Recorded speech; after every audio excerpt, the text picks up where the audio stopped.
and welcome to another episode of GamerHeads. My name is Roger, aka Rogue Leader 76, and with me, as always, are my co-host Blue, aka Writer's View, and my other co-host Mike, aka Pezman Mike. Welcome to the show. We have a lot to discuss today. We'll have a review of Evoland. So Mike will be providing that. Christian will be joining us later on in the show, and he'll provide a review of Resident Evil 2. Yes, he completed that game in a weekend, so... How did he do it? I don't know. He doesn't sleep. I said it already. I know. He doesn't sleep. I don't think so. It's funny because we talked about this before we started recording, but my wife said, and we're recording this on Saturday, and I was up at 6 this morning. I was up until 12:30 last night, and she's like, "Do you sleep?" And I think, Mike, you asked me if I'm Batman, and I'm like, "Well, you haven't met Christian." But he'll be joining us to talk about Resident Evil 2 and his thoughts on that. We'll be talking some news. We'll be saying goodbye to Reggie, and then we have some other news as well. And then our hot topic this week. We also have listener feedback too, so we'll talk through that. But our hot topic this week is should AAA games finally go above the $60 price point that they've maintained since the 1980s? So we'll debate that. But first, before we get into all of that, we do have our icebreaker. And the icebreaker this week is what? So I guess I should give some preference to this, why we picked this as an icebreaker. So one of our friends, Retro Game Brews, posted on Twitter a picture of somebody's tattoo of Mario on his arm, and it's his right arm, and it's Mario giving punching, and then his hand is Mario's hand, but Mario actually has two right hands in the tattoo, which is really funny. And it's a shame because I like the idea. Otherwise, you just needed to switch hands. Yes, exactly. So it's kind of interesting. But then we were talking, and we thought, would you ever get a video game tattoo? And if you were, even if you weren't, what would you get if you were going to get a tattoo? Or what? I guess what are your thoughts of getting a video game tattoo? What would it be? So, Mike, do you want to start us off? Because I know you guys you guys did talk about that on your show, but I thought it'd be fun to, talk about it on our show too. Oh, I would love to hear all kinds of answers to this. So yeah, so I don't have any tattoos at all, but if I were to go into it, definitely would be gaming related, and I think it would be something, definitely much older, like a Pac-Man tattoo, or what I really would like. Is either the Mega Man 1-Up head or the Mega Man E-Tank. Oh, nice. Yeah, the 1-Up head would be awesome. Either that or like Q*berts or like a Galaga ship or something. Just something really old school. Yeah, nice. How about the Atari symbol? Would you get that? The Atari? You know what? I liked Atari. I was more of an Intellivision person. Okay. But yeah, Atari, I don't know. If I were to go like a system, it would be more Nintendo. Original NES. So I'd probably get maybe even like the NES controller or something. Nice. Yeah, get it as a tramp stamp or something. That was my next question. Where would you get the tattoo? Okay, Mike. Yep. What about you, Blue? I don't know if I can top that. Since Kingdom Hearts 3 came out, I've actually seriously been considering getting a tattoo of a Keyblade. Yeah. Awesome. Yeah, and then I was talking to a Twitter friend, and they were talking about doing a design that had both Hollow Knight and Kingdom Hearts together. Whoa. And my brain kind of exploded a little bit. And I was like, oh my gosh, what if I got the Hollow Knight, but instead of his sword, which is called a nail, instead of a nail, he was holding a Keyblade. Oh my gosh. I know, right? That would be cool. Wouldn't that be cool? That would be really cool. I know. That would be a really cool, if they had a crossover, that would be awesome crossover too. That would be weird. That would be weird, but it'd be awesome. That would be weird. That would be a cool tattoo, and I'm not gonna even ask where you would get that. Probably my forearm or somewhere. Boring. Yeah. Well, yeah. What Mike told me about the trans stamp, no, that was too much TMI, Mike. TMI. Now we can't unsee it. Yeah, That's right. exactly. I'll post a pic on Twitter when I get it. Please do. Please do. Yeah. For myself, I mean, I love Castlevania, but I don't know what I would get for a Castlevania tattoo. Like Wall chicken. Yes, wall wall meat. chicken. Get a wall chicken. Oh my god, that would be the worst tattoo, and I would get that as a tribs. There you go. Oh my gosh. That's beautiful, man. That's beautiful.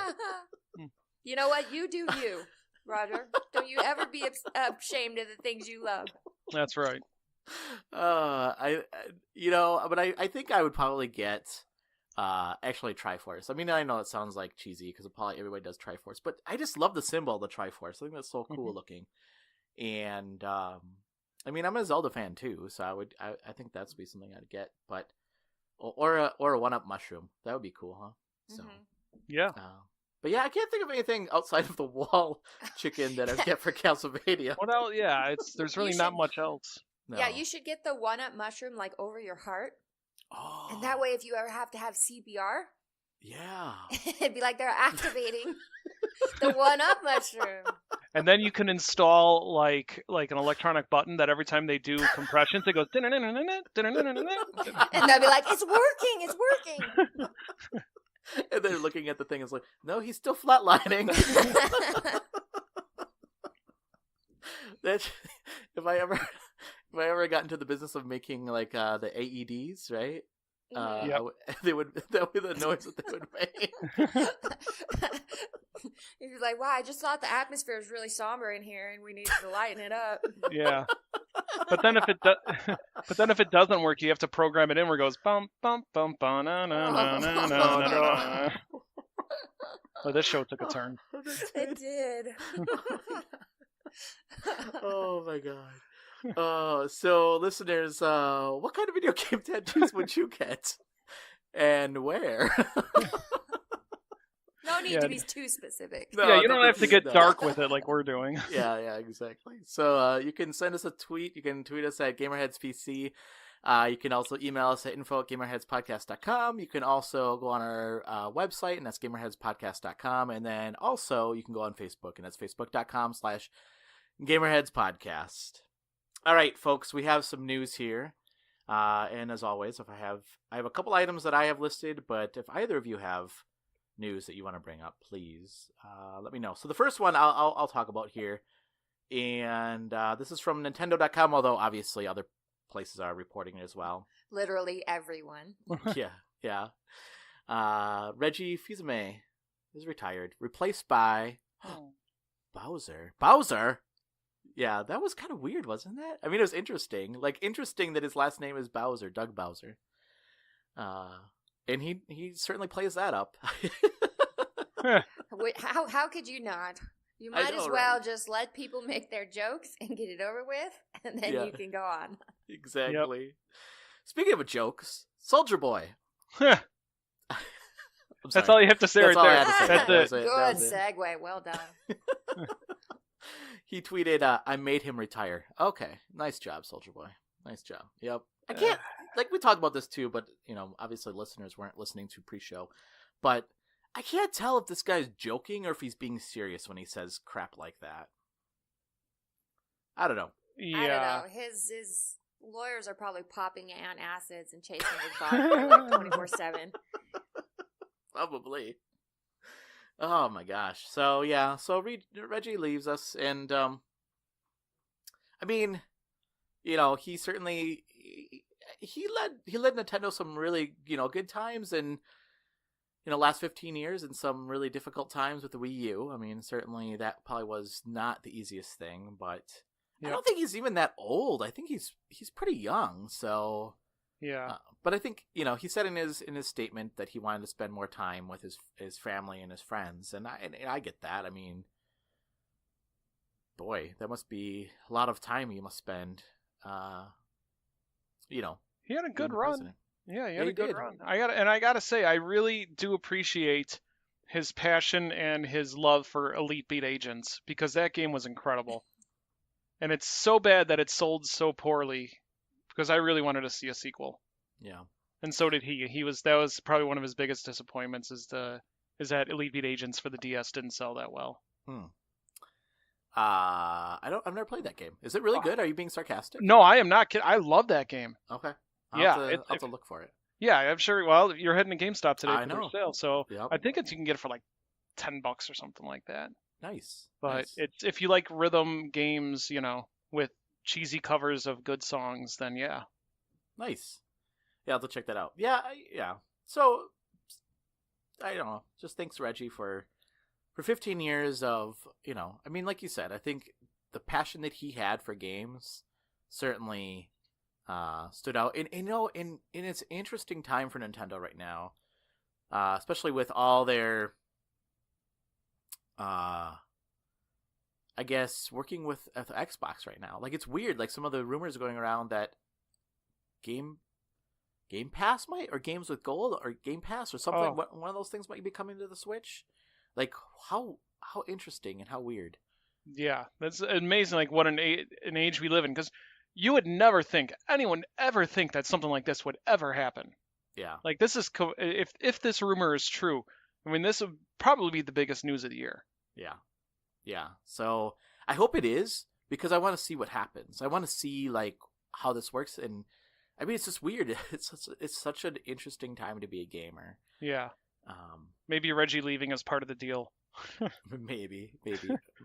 Yeah, I don't know. Or maybe he ushered in that, and he's turning over the reins to somebody that can fulfill that dream. So, but cool. Kudos to Reggie. Good job on 15 years at Nintendo, and thanks for everything that you've done for all us gamers. So, yep, and thanks for all the thanks for all the memes. Yeah, thank you. And he loved that too.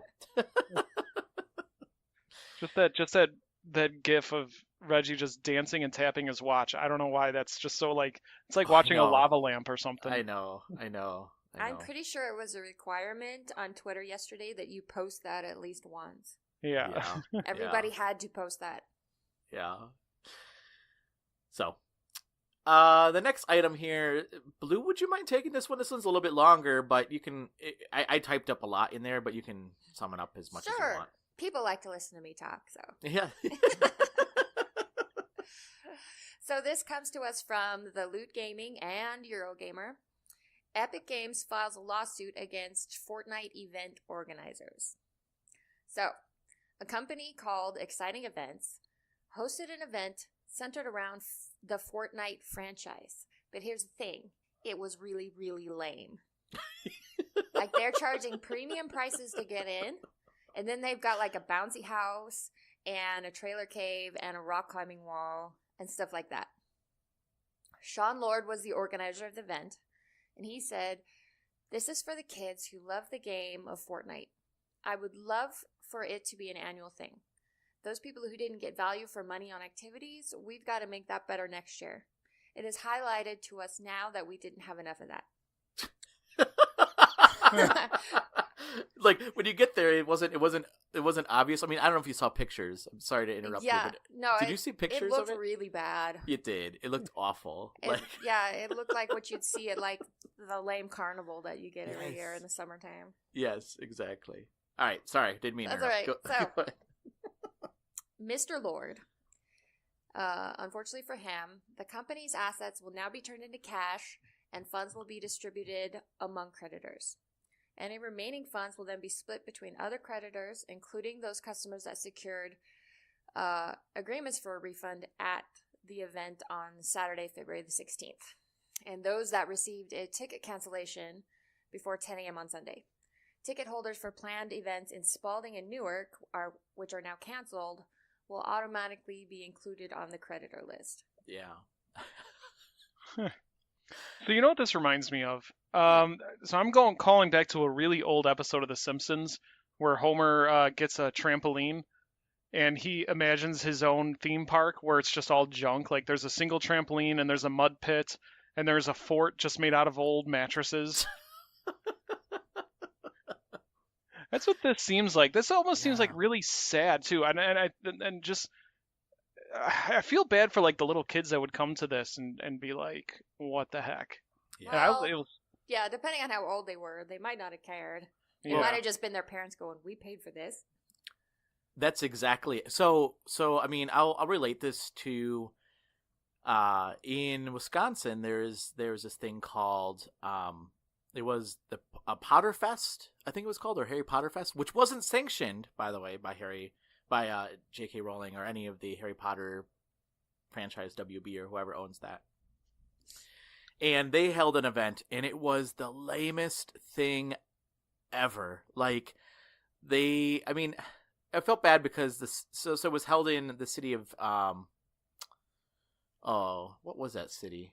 I don't remember. It was originally in Oregon, but then they moved it to another city in Wisconsin. I can't think of it off the top of my head, but they the city like tried their best, and like I thought they did a really good job with what the city had to offer. Like the library put on like a Horcrux like search, and they had a person that was dressed up as one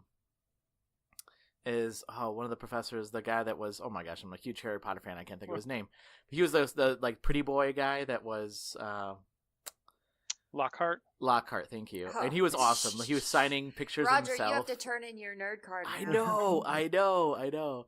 So they had Professor Lockhart there, and he was also teaching classes on like spell casting and fighting and stuff like that. That was kind of fun. But those were all put in by the people of the city, like the event organizers themselves. The things that they put on, like they had a Azkaban like area, and it was just a tennis court that they put black construction paper up and then hung like skeletons from the ceiling. It was awful. It was so bad. And they charged like $35 or something like that, $35 for the passes for this thing. And it was not good. And then my wife and I were like, this is so lame. Like this is and then on top of that you paid $35, but then if you wanted to get like, they had a sorting hat. So you go to the sorting hat ritual, which you had to pay extra to get into, and then you had to pay extra to get a picture taken with your own camera. You had to pay extra with your own camera to get a picture taken, and then the people that were doing the sorting hats didn't even know anything about Harry Potter, and they would just put the hat on you, and they'd look at these different things and be like, Griffin Raven. No, that's not even a house. Oh my goodness. It was so bad. And the lines for everything, because they had like, I think they estimated, how many people was it? Like 25,000 people or something. It was crazy. It was 10,000, 15,000, something like that. It was a lot of people. It was tons of people. And the city couldn't none of the events could hold these people. And then I guess WB kind of got the word, or whoever owns the rights to, I mean, I know she owns the rights to a lot of her stuff, but I think WB kind of handles all the legalese of it, and they shut it down. And then this year, that was last year, so this year they came out with was Wizards and Warriors or something like that, and it was supposed to be Wizards and Heroes or something like that, and it was they had so then they were going to run it as a convention, and then they had people from the movie come, and they ripped these people off. They ripped off like the actor that played Neville, and they ripped off some of the other actors, saying, "Oh, we can't afford to pay you," even though they're like making money hand over fist on this stuff. Yeah. It was so bad. It was awful. These people they were just scummy people that were just trying to make a buck off of this stuff. I guess what I want to know is, why did anybody go back the second year? I don't know. It was so bad the first year. Yeah, we didn't go back to that one. Somebody else put on another like wizard festival, and it was put on by like people that, and it was awesome. Like these people, they came out and said, we're huge Harry Potter fans. We're not in it for the money. We want to like have a good festival, like something from the roots up. And it was awesome. The only sad part is that nobody went. It was really sad. But they had carnival people like to do like magic shows, like old time carnival where they had like musicians playing music behind it. It was so cool. And that was in Waukesha, but nobody went. Like it was so bad that they actually let us into events so you could either pay like the general admission, and then there was like special events that you'd pay extra to go see the special events, and we didn't pay for extra, and they're like, there's nobody here, just come on in to the special events. And we're like, really? Because they just needed an audience. So I mean, it's sad when these people see dollar signs, right? Ooh, Fortnite. I bet you I can make money on that, and then they just put in the least amount of effort into these things. Yep. And then it's such a bad experience for everybody. Well, now they're paying for it. This event, whatever this group was called, exciting events. Oy. Lame events was their new name. So, anyway, that's interesting. Mike, do you want to take the next one? Sure. And speaking of only looking at dollar signs. Thank you, because I didn't know how to segue. So this comes to us from GV24 or VG247, and thanks to Tucson Gordon 1 for sending us the article.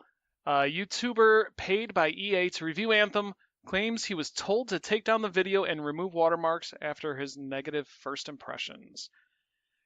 So YouTuber GGG Man Lives says he was sponsored by EA to review Anthem as part of the Game Changers initiative. He put up a review and gave his honest negative impressions despite money changing hands. EA said this is something that it encourages as part of its Game Changers program, and that it wants its audience to be able to to trust these paid reviews. GG Man Lives told VG247, I basically wasn't allowed to say anything negative about the game if I also had the watermark in, because the watermark means EA endorses it and shares it through the Game Changers network or something. I really don't know what it all means. I was just told it was to be pulled down, and it was basically a breach of contract or something along those lines. So since the article originally posted, EA reached out to VG247 and gave this statement. Our Game Changers program is not designed to pay for review content. Lie. We don't believe in that. Sorry, I had someone caught my throat there. In this case, the conditions for disclosure for the specific video were not met, which is something we adhere very strictly to. So we asked for it to be taken down and corrected. We've not asked for the content of the video to be changed or blacklisted the creator. The video was reposted without the Game Changer program logo, even though the creator was not blacklisted and the content was not changed. So we really don't know what the creator did that caused them to shut the video down. We know what know what happened. Yeah, exactly. Don't EA, you've been playing this game, I think, since 2006. I think their first real jerk move was buying the NFL rights. Because no, I'm not even joking. Because NFL 2K5, I know. It was awesome. $20, and it was an amazing game. And it was a great game. It got so much praise, and everybody loved it. And EA saw that as a threat. Then they're like, "All right, we're gonna be jerks," and it hasn't stopped. Yeah. So I mean, and that's the weird part about it is that they said, "Oh, it was a breach of our contract," but they didn't tell them what the issue was with the video. Yeah. They told them to take it down. Basically, you can repost it without the Game Changer program logo. But he's not blacklisted, so he didn't do anything wrong from the video. I mean, they said, yeah, you can repost it just without the Game Changer program logo. That's it. They didn't tell him what needed to be changed in the video or what you did wrong. Well, I am betting that somebody told him somewhere, or perhaps it's in the contract, which I would die to see that contract. If the video is a breach of contract, I would love to see what that says exactly. But yeah, it seems to me EA has to know that they look bad here, and so if they wanted to plead their case, they should say exactly what it is that he violated. Yeah, I mean, if it truly wasn't the content, they should say he violated blah blah blah, and that's why we said take it down, but they didn't say. And so of course, people have no choice but to make their assumptions and believe what the what's the YouTube guy, GGG Man Lives. Yeah. We're in the absence of any more details from EA, we're going to believe what he says. Yeah. Yeah, exactly. I mean, they didn't tell him specific. Well, unless they did, and he's not saying. But from what we know, I mean, he was able to repost the video just without the Game Changer logo. Well, if it was just negative feedback on the game, And Yeah, they're like, I "Hey, mean, I we'll go don't ahead know. and post it." Because I mean, you think that if they can't send an email that says, "Hey, GGG man lives," you violated this, because then he would just turn around and post the email. Yeah. So they've got to be much smarter than that. The requirements must be laid out somewhere, and I bet it's in that contract, which probably also includes a non-disclosure. Yeah. So he probably can't say. Yeah, maybe. It's weird. It's weird. I don't know. I mean, with everything that's happening with EA right now, like with all their issues with online. I mean, Anthem is not getting the most love, I would say. A lot of people are saying it's very buggy. Yep. And a lot of people, it was interesting. I was reading through Twitter, and my friend Matt Christian, who used to be on the show, tweeted, people are saying that core mechanics are broken, but it's not really the core mechanics. People are complaining about the story and the fact that the story is not really there. And I agree with them. That's not core mechanics. I mean, people complain about that with Destiny as well. You can always, with patches or I guess added content, you can add new stuff. But in any case, they're still getting bad press when they have a game that they're published that was free, Apex Legend, which is, getting raving reviews.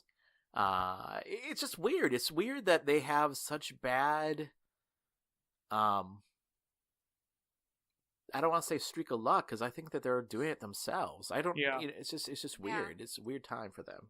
Well, it's like when we had Robert on, and he was saying how genius it was that they paid streamers to stream Apex Legends, and I suppose that's one thing. Just stream this game and just play it, and you don't have to review it. Just play it. But then when you start paying for reviews, yeah, that's like a whole other thing. Yeah, agreed. So, yeah, I don't know. It's EA. You know what the worst of it is? They're gonna just keep doing this until everybody just stands up and says, "You know what? We're not gonna buy anything published by EA." That's the only way they're gonna learn. Yeah. But people are still gonna buy Madden. People are still gonna buy Anthem, and so they're just gonna say. We're still going to buy Madden, even though it's the same game it's always been. Yeah, exactly. We need the new one. It's like getting the new iPhone every year or something. Yeah, exactly. Exactly. I know. And that's sad because, I think you're right, Mike.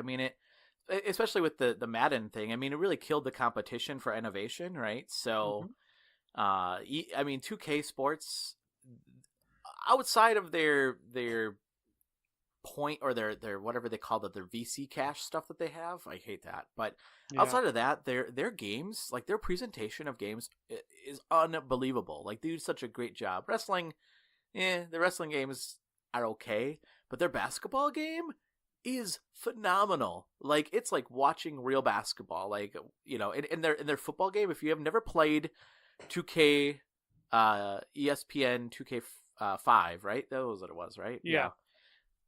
An amazing game. It was for PS2, right? PS2 and Xbox. And they would have like in between each week you could watch Sports Center, and it was awesome. It was such a great game, and yeah, you're right. EA like saw the that halftime show and everything. The halftime show, it was awesome. Yeah. It was like watching, outside the graphics not being the greatest, it was like watching a football game. Yeah. On TV, and yeah, you're right. EA saw that as a threat, and instead of being innovative and saying we can do better, they just bought the rights. Yep. Took the ball and went home, quite literally. Yeah, literally. So. It's mice categories, and I'm going home. Do you guys remember that commercial? No.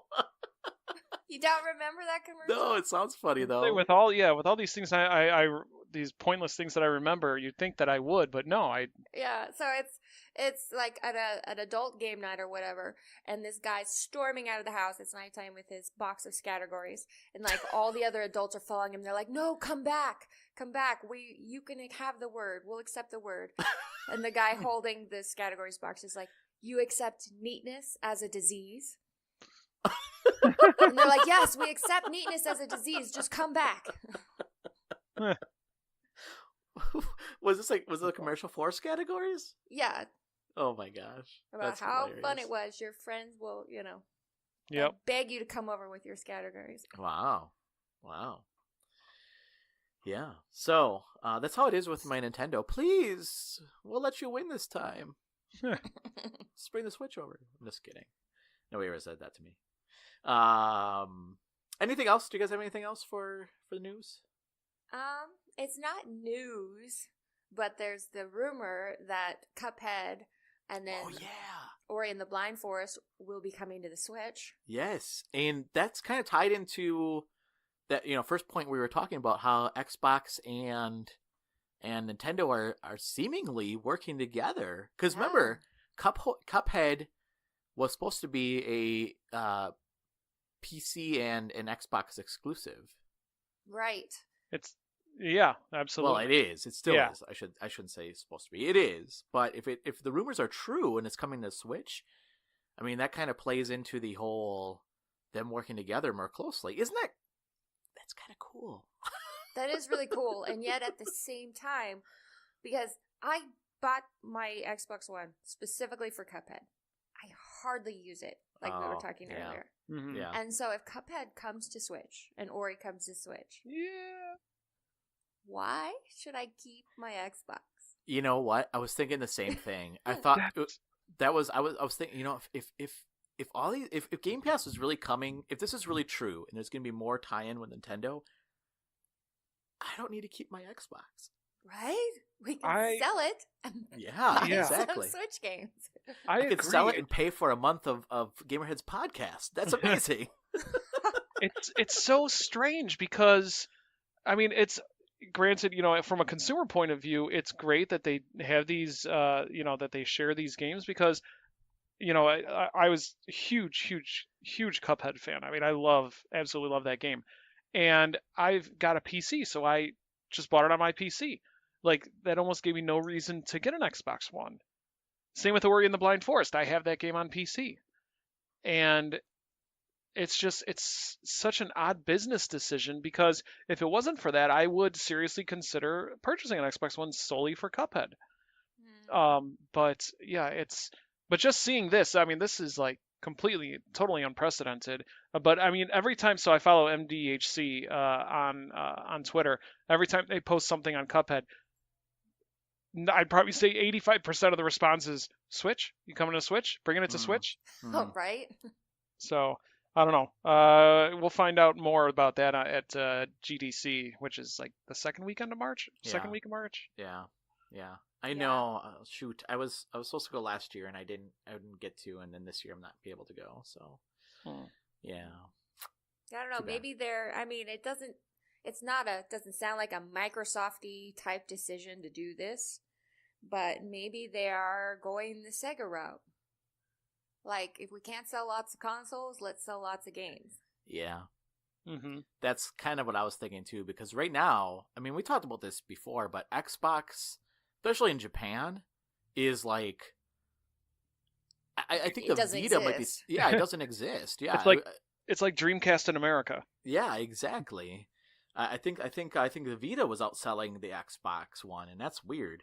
So, I mean, I think you're right, Blue. I think that they're probably seeing this as an opportunity of, maybe they're seeing this as a foot into a market that they're not able to get into yet. Mm-hmm. And then if they're able to get some of that market, maybe people will be like, oh, I want to have an Xbox. I don't know why you would want to if you could play it on Switch, but maybe, I don't know. But at the same time, video game, I think we've all known for a while that the Sony, Nintendo, and Microsoft, they don't make money on their systems, or if they do make money, it's marginal.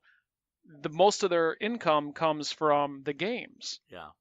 So maybe that's, from a financial standpoint, maybe that's their better, they're better, especially like you just said in Japan. If Microsoft says, look, our systems are not selling in Japan, nobody wants to buy an Xbox, but we know that we can put out good games. So if we bring it to the Switch, we can at least make a ton of money, on our software.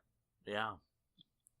I don't know. But with the cross-play compatible and everything that's been happening lately, I don't know. I just think this is really good news. I'm really excited to hear what they have to offer. Yeah. I guess that'll be maybe we should explore that as a hot topic in the future. But I would like to see what this means for Sony. Like, we can talk about that in the future, I think. But is Sony gonna be left out in the dark or in the cold? I don't know. Maybe. No, I doubt it. Anything else you guys have for news? That's all I got. All right, so then let's move on to our listener feedback. And listeners, we'd love to hear from you. Each week we have either a topic or like we have icebreakers or even the news items or anything. Even if you have questions for the show or if you have feedback you want to give the show, we'd love to hear from you. You can send us an email at info@gamerheadspodcast.com. You can send us a tweet at GamerHeadsPC. You can go on to our website at gamerheadspodcast.com, or you can go to facebook.com/gamerheadspodcast and leave us any feedback you have for the show. But last week, we got a lot of feedback actually on this topic, and that was awesome. So we want to thank you, by the way, for all the feedback that you do give it to us. Last week we asked, are full-priced remakes asking too much? So we asked about the Link's Awakening being $60, and we asked, do you think that's asking too much for that? So we have some feedback. This is what you gave back to us. So, Blue, do you want to read the first one there from Rebel Tom? Okay. Rebel Tom tweets, no, I don't think it's too much. Reason why? They are rebuilding it completely. It's not putting a coat of gloss over it and updating a few textures here and there. Just like the latest Resident Evil 2 remake, it feels fresh and almost a completely new game. So I think it's justified. Yeah. So I we talked about that last week too, about the difference between a remake and a remaster. So, but as we go on, some of the other feedback, it was interesting to hear both sides. Mike, there were definitely two sides to it. Yeah, there was. Mike, do you want to take the next one then? Sure. This comes from the great Saiyaman 81. They tweeted, "It's tough. If it's a game that means a lot to me, I'll most likely buy it. Things like extra content really helps the decision. Realistically, is it worth it? It's really up to the person." Which is, I mean, that's you say with a lot of things, the value is based on how much somebody is willing to spend. Like you were talking about last week, the $140,000 Super Mario Brothers game. That was worth it, Mike. Oh yeah, that was totally worth it. No regrets. No regrets. No buyer's remorse there. The next one comes from Cardiac Drop, and they tweeted, Nintendo knows that they can get $60 like they have been on almost every re-release they had. Mario Brothers Wii U, Donkey Kong Country Freeze, Mario Kart 8. It's a rinse and repeat. They know that Zelda is a hype train, Zelda is beloved by millions, and Zelda Biz is a money maker. I'm getting it. I love how they Dan. Nintendo always does that. I'm getting it. Yeah, I'm getting it. That's my mindset. And I'm not even I'm not saying that to be facetious. I'm like, $60. I played this game and I own it on the 3DS. Oh, what the hell? Thank you, Nintendo. Please, sir, may I have some more? Yeah. yeah, exactly. Blue, do you want to take the next one? Sure. This is from the True DonnyG. And he says, quote unquote, they can charge $60 all day long. Doesn't mean I'm going to pay that much. It's a good topic to discuss. It's all about what is going to get the money out of your wallet. If you want it, you'll pay for it. If you don't want it that badly or can wait, you'll get it cheaper. So and I didn't include some of the feedback on this, and I should have, but somebody made a comment that, Nintendo games really don't go outside of their Nintendo Selects. Oh my gosh, right? So I was waiting forever for a price drop before I got Super Mario Odyssey. I know. It never dropped. And if it does, it's like $4. Yeah, exactly. You go to GameStop and they'll have the new one for $65 or whatever, and then the used one for $59, and you're like, really? Yeah. It's crazy. And then if you wait too long, like if it's a rare game, and I know this isn't a Nintendo game, but this was, published by Nintendo. For the Wii, there was Xenoblade Chronicles. Is that what it was called? Yeah. Mm-hmm. And that one came out originally at $60, and then if you were lucky, you could get it for $80 when after it was off the shelves. And I mean, I bought that game used at $60, and that was a good deal. Yeah. And we went to used game stores last weekend. Everything that had Mario or Zelda in the name was $30 more than anything else. Yeah. So Nintendo doesn't really, their value doesn't really drop that much. The other thing I will say, when I worked at Best Buy, as an employee, you do get discounts on things, but Nintendo never got a discount on any of their things. Never. Yeah, so everybody thinks they're going to wait for Zelda to go on sale. Better settle in. Yep. Yeah. Mike, do you want to take the next one?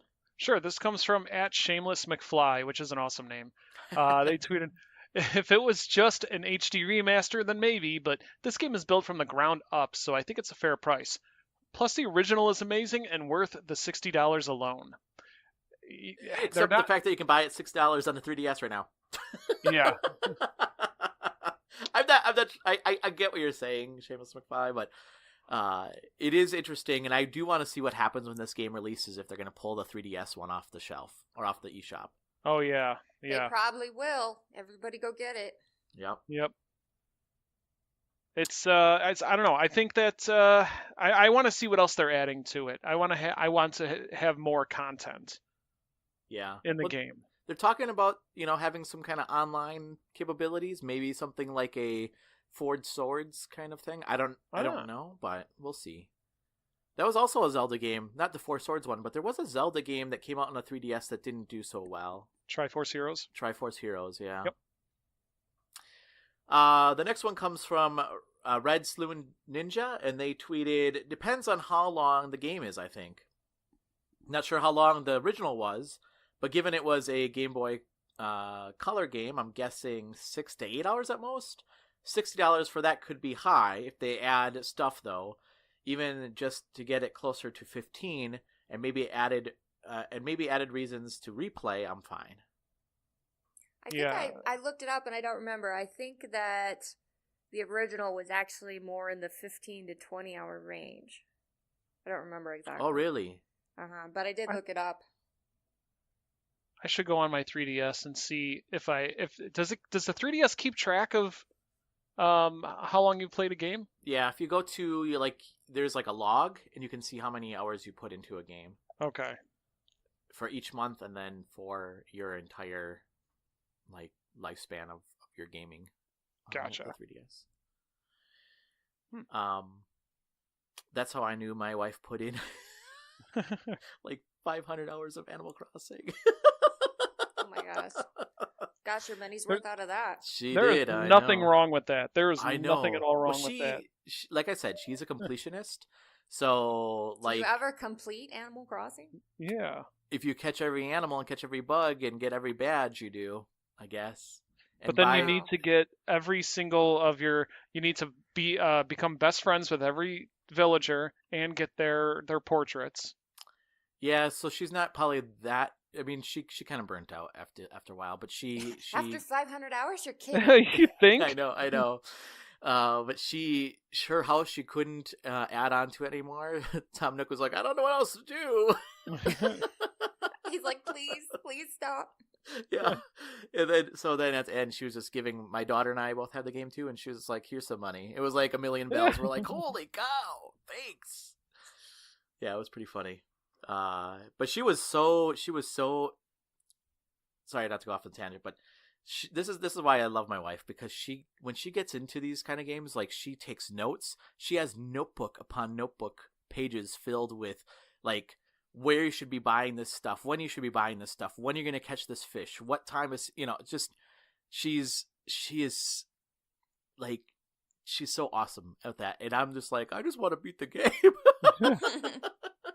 Same with I had her, I'm like, "Oh, you got to play the Yoshi Woolly World," not Wally World like I called last week, Woolly World. And then she played it and she beat it, but not only did she beat it, she went back and got all the different yarn pieces and all this stuff. I'm like, okay, that is not something I did. So, but yeah, you can track how many hours you play on something. So, on 3DS. The last one here, Blue, do you want to take the last one? Sure. This is from Nerd Workshop, and they tweeted, "Wait, you're kidding me, right? A Link Between Worlds wasn't even that much when it was first released, and it was an entirely new game. How does that make sense?" Yeah. See, that's that. I mean, we have had tweets about that too, right? So both sides, but that is a really good point. Like the link between worlds, even though I mean, I guess the argument could be that well, that was a 3DS game, and 3DS games, I don't think brand new ones don't sell for more than 40. I could be wrong, but I don't think. I think brand new 3DS games are $40. And now right now it's 20 as a Nintendo Select. But yeah, that's a good question. I mean, I don't know. I mean, it's going back to the rebuilding the game from scratch. Is that worth you paying them the money? And I bought Pokemon Let's Go, so I would say yeah, I'm in the camp of that. I'll. So by the way, not to throw things off, I just checked. My time in Link's Awakening DX was 18 hours and 25 minutes. Nice. Did you beat it? Yes. Okay. So there you go. So yeah, cool. so I was right, 15 to 20. Nice. Yep. All right, let's go on then to our GamerHeads Press Select review section. So we have a couple games. So Christian will be joining us in just a little bit here. But Mike, you reviewed a game. It's on. Well, I'll let you talk about it. Well, yeah. Let's start here. What now? Best segue ever. Yeah, best segue ever. It's on GamerHeadsPodcast.com, our review, but I want you to talk about it on the show. That's what I meant to say. I was going to put that at the end, but that's fine. But you did it in Tasmanian devil language? Yeah. So, Mike, talk about Evoland. Sure. So, yeah, I played Evoland Legendary Edition for the Nintendo Switch, and this is one of those games that you don't hear of it until you hear people talking about it. So I'm glad that I've got a chance to actually talk about it because, like I think I mentioned this during my last review, but with so many games that hit the Switch eShop every Thursday, it's so easy for like good games to get lost in the shuffle. So I really think that anybody, especially who grew up with gaming, should really give this one a look. So what Evoland Legendary Edition is, it's two games. The first game obviously is Evoland, and then there's Evoland 2. So both games are RPGs. But the first game, which originally came out back in 2013 and only hit consoles just recently, but you start off the game, and this is such an interesting and a creative concept. The game starts off black and white or gray and pea green, like a Game Boy Color type game. Yeah. And you walk around and you find treasure chests, and every time you open a treasure chest, something changes. And what I mean by something changes, I mean that it'll go to 8-bit, or it'll put a life bar up, or it'll put up a mini map, things like that. And then it's kind of like it brings you along not only the natural evolution of video games as a whole, but also as like the development of a game.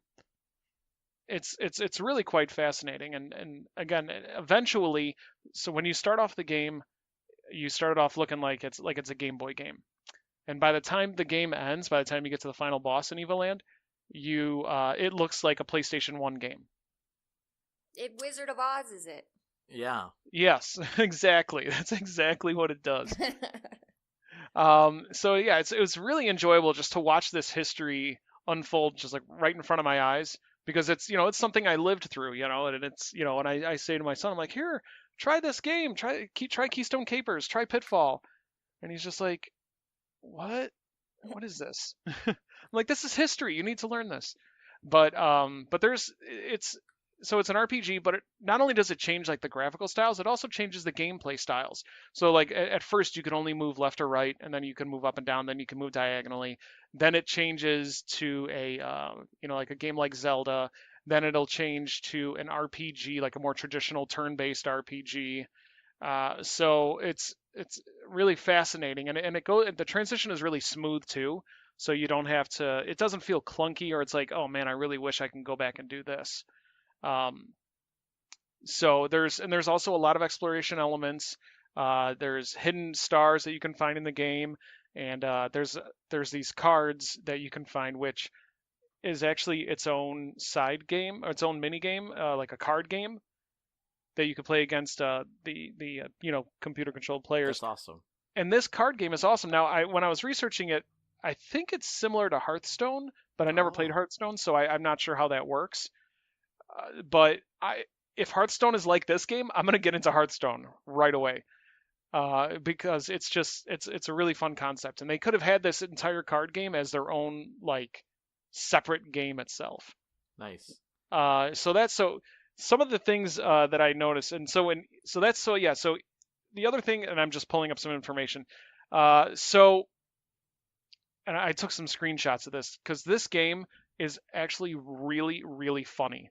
There's a lot of tongue-in-cheek video game references. So when I was playing the game, I took a bunch of screenshots.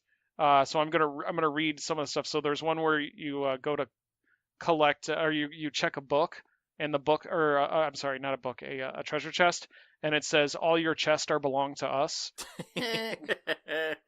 And what's another one? So there's a part in the game where the game pretty much changes to like a dungeon crawler, like similar to Diablo. So it opens up your inventory screen, and there's like 36 different slots. And one of the things I collected was called the Zodiac Earring, and it gives you it gives you the description. It says +01 defense only on ears. Oh my gosh. That's awesome. Yeah. I like it. There's so one of the turn-based areas, there's one of the enemies looks like a really, really creepy piranha plant. And then this one was in Evoland 2. I want to say this. I went to go check a chest, but it wouldn't open, and then the dialogue box popped up, and it said, "This chest could probably be opened if the developers had time to code it." Nice. Yeah, there's also a part in Evoland 2 where you're in like a battle arena, and some of the enemies you have to fight are 4 ninja squirrels with interestingly colored bandanas. Oh, purple and red and yellow and blue? Indeed. Wow. Well, orange, not yellow, but orange. yeah. Okay. That's okay. So yeah, there's, like I said, there's a lot of, especially if you grew up on games, there's a lot of references in these two games that just make it that much more enjoyable. That just cracks you up. And Evoland 2. Now, what's interesting about Evoland 2 is that Evoland 2 is essentially an evolution of Evoland 1. Which is in itself, that just puts it on a meta level that I'm not even going to start to comprehend. Yeah. But Evoland 2, it's the same concept. It plays similar to Link to the Past, or what is that? Gaia, Illusion of Gaia, or no, Secret of Mana, something like that. Yeah. So, but the difference between this, I mean, it has the callbacks, and it has like the different style elements, but the game itself, when you go back, so it has time travel. You go back in time, or you go into the future. But when you go back in time, it changes from a 16-bit game to an 8-bit game. And when you go into the future, it changes it from a 16-bit game to like a 32-bit game, or That's like awesome. a pixel or a polygon game. The other fun thing is there's so much like different battles. There's a battle where you have to fight. That's a match 3 gem game.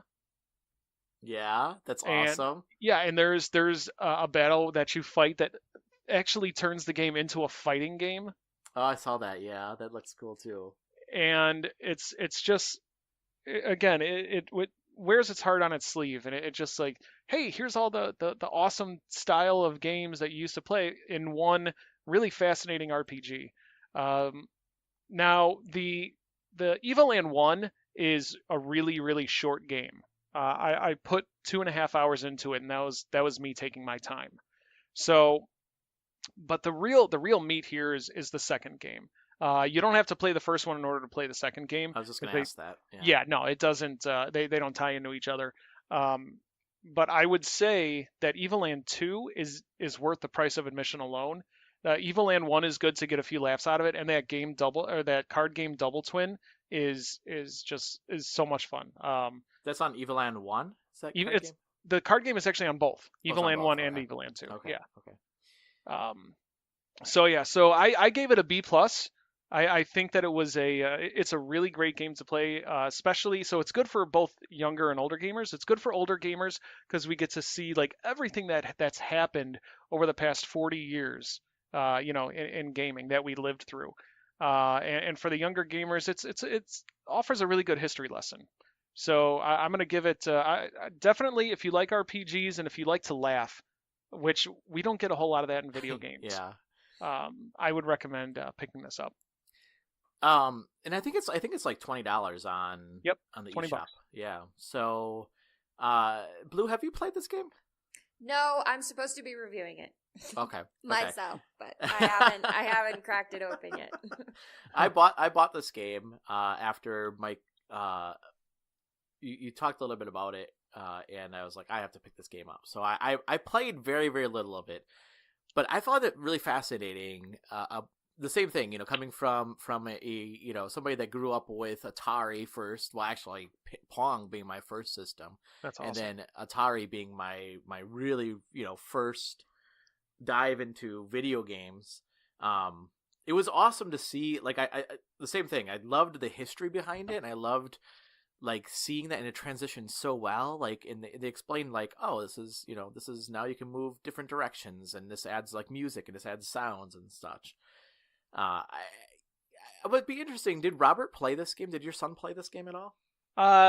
No, but he was watching me, and Okay. he was pretty enthralled by it, and it was fun because he's watching, and I'm like, let me take you back to a time. The year is 1987. His eyes glaze Yeah. over. Yeah. We sat around the camp or the fireplace, and no, but he was really I'm like, this is what games looked like when I was growing up, and he's like, man, I feel sorry for you, and I'm like, no, don't feel sorry for me. I feel sorry for you that you didn't Yeah. experience this. Yeah, you're grounded now. Yeah, exactly. That was my question though. Like if younger players would appreciate the fact, that the history behind it, or if they just be like, whatever. Yeah, Like, it sounds like a total love letter to gaming. yeah. And if you don't have that background, Yeah. Yeah. And I think any younger gamers who have a real passion for gaming, I think will find this interesting. Like especially if they're looking to get into game development as a career. Yeah. This should be like, I think I put in the review that if you're gonna take any video game related classes in college, this should be like required reading or something. This game. Nice. Yeah, so you can find our review, or your review, I should say, the review for GamerHeads on our site right now. So that's at GamerHeads podcast.com. And yeah, you said you gave it a B+, right? B+. Yeah, B+. So solid effort.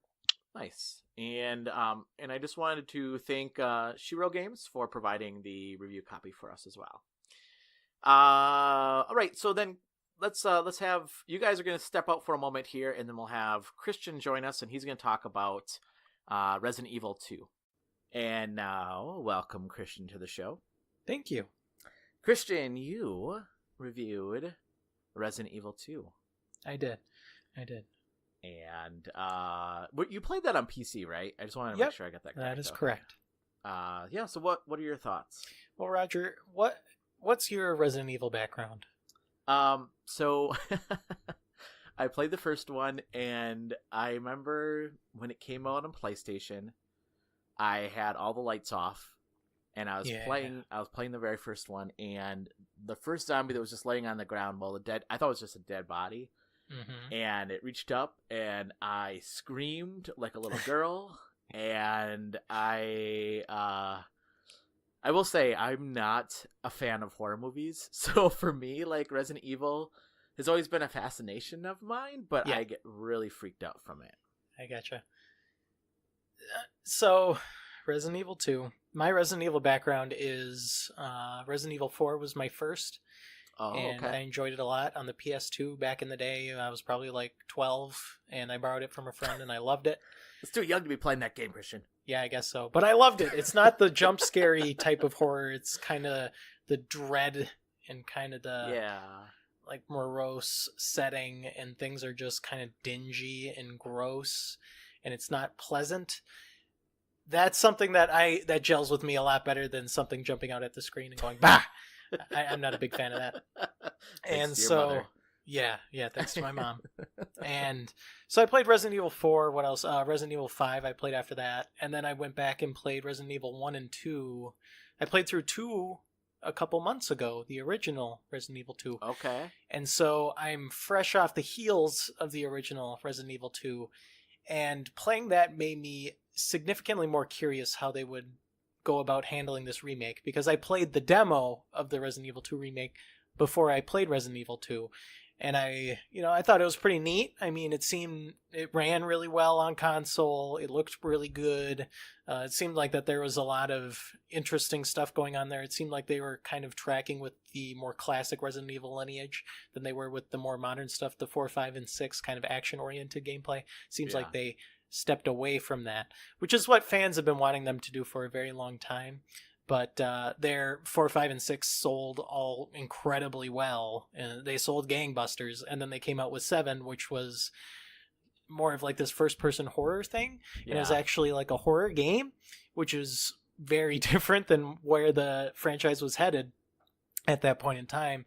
And it was disappointing in sales because of it. So I was very curious to see how they would handle this Resident Evil 2 thing, because I started playing it, and it's a third-person perspective, the demo, and it looks like a third-person shooter, so it looks and feels more like Resident Evil 4 or 5, but it's even like potentially faster paced than those games because you can move while you're aiming, which was not the case in those two. Yeah. So I was cautiously optimistic. I liked what I played in the demo, and now, since I've finished Resident Evil 2 Remake, I can say that it's fantastic. They knocked it out of the park. They did a fantastic job with this remake, and it is undoubtedly my favorite Resident Evil game at this point in time. It's fantastic. It's, like, as far as I'm concerned, a modern classic. It's great. They nailed it. The magic of Resident Evil is back. And I'm just so happy. It brings me back to my childhood days of playing Resident Evil 4 as a 12-year-old, and I feel that they handled so many things, even better in the Resident Evil 2 remake than they have in any modern entry. So, I mean, from what I've seen, and so this is the reason why I'm a little afraid of playing this game, I'm not going to lie. Mm-hmm. It looks scary. Is it scary? I mean, is there a lot of jump scares? Because, like, the original Resident Evils, I feel like, had elements of jump scares in them. Does this have that as well? So, yes, it is scary. It's scary in the okay. Resident Evil 4 sense of just like dread and stress and anxiety and disgust. And it's just unpleasant to be in there. And that's just like this general feeling that I really jive with, that I really like. I like how that game makes me feel like crap while I'm playing it. So I want to feel like crap. But then it makes it feel that much better when I stick it to the zombies or stick it to the monsters and be like, yeah, you're going to make me feel like crap. Well, I'm going to kill you for doing it. And it feels really good to overcome that. As far as jump scares are concerned, fears maybe? Is that what? Yeah, there you go. Yeah. And just kind of familiarizing yourself with everything, because as you play, you become more familiar with the areas that you backtrack through. And a lot of the game is spent in this police station that you get to know really well. And learning the enemy placement and the item placement and kind of where you want to go and when feels very satisfying to do. Like conquering what's initially very challenging and daunting feels fantastic. And that's what Resident Evil does so well, and that's what Resident Evil 2 does really well again. But as far as jump scares go, there are some that are kind of like, if you don't see a zombie that's next to you and then it reaches out and grabs you, that'll make you jump. Or there's a couple of enemies that are a little more creepy. Like, they made me jump a few times, not in a really bad way though. That's the weird thing, is that with the Resident Evil jump scares, I'm not too upset about them, because I feel like they were caused because of something that I did, because a lot of them are enemies interacting with me, and it was totally on me for seeing that jump scare, and so I have myself to blame. if I see those jump scares. I can't, be like, wow, this game's a butthole because it just wants to like scare me by making a loud noise. Not like Grandma or whatever that game was called. Exactly, yeah. You don't have stuff just like jumping in your face going, "Ah!" It's more like slow and plodding, and you see the danger coming towards you. And that's the part that's the scariest part of Resident Evil 2 is seeing the danger and seeing it get closer and closer and closer. And you're just like, oh, I want to be out of this situation right now.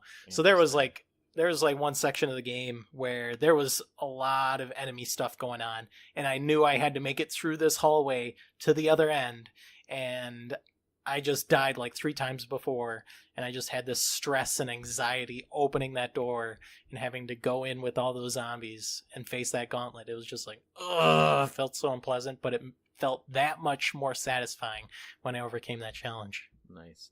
And so, I mean, this is interesting because this was something that we talked about last week on the podcast was, remakes versus, remasters. So this is truly a remake. Do you feel like it was worth was it $60? I think $60. Yeah. Yeah. Is it worth it? I mean, is there enough change in the game to justify $60 versus, I can think you probably get the used game a lot cheaper.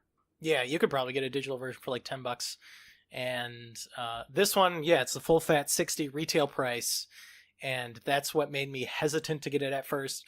I got it on a little bit of a discount on PC, but I think it absolutely is worth the $60. And I mean, not only because there's a lot of content here, there is, but also because, this game is just very different. It's similar, but also very different than its original predecessor, the game it's remaking.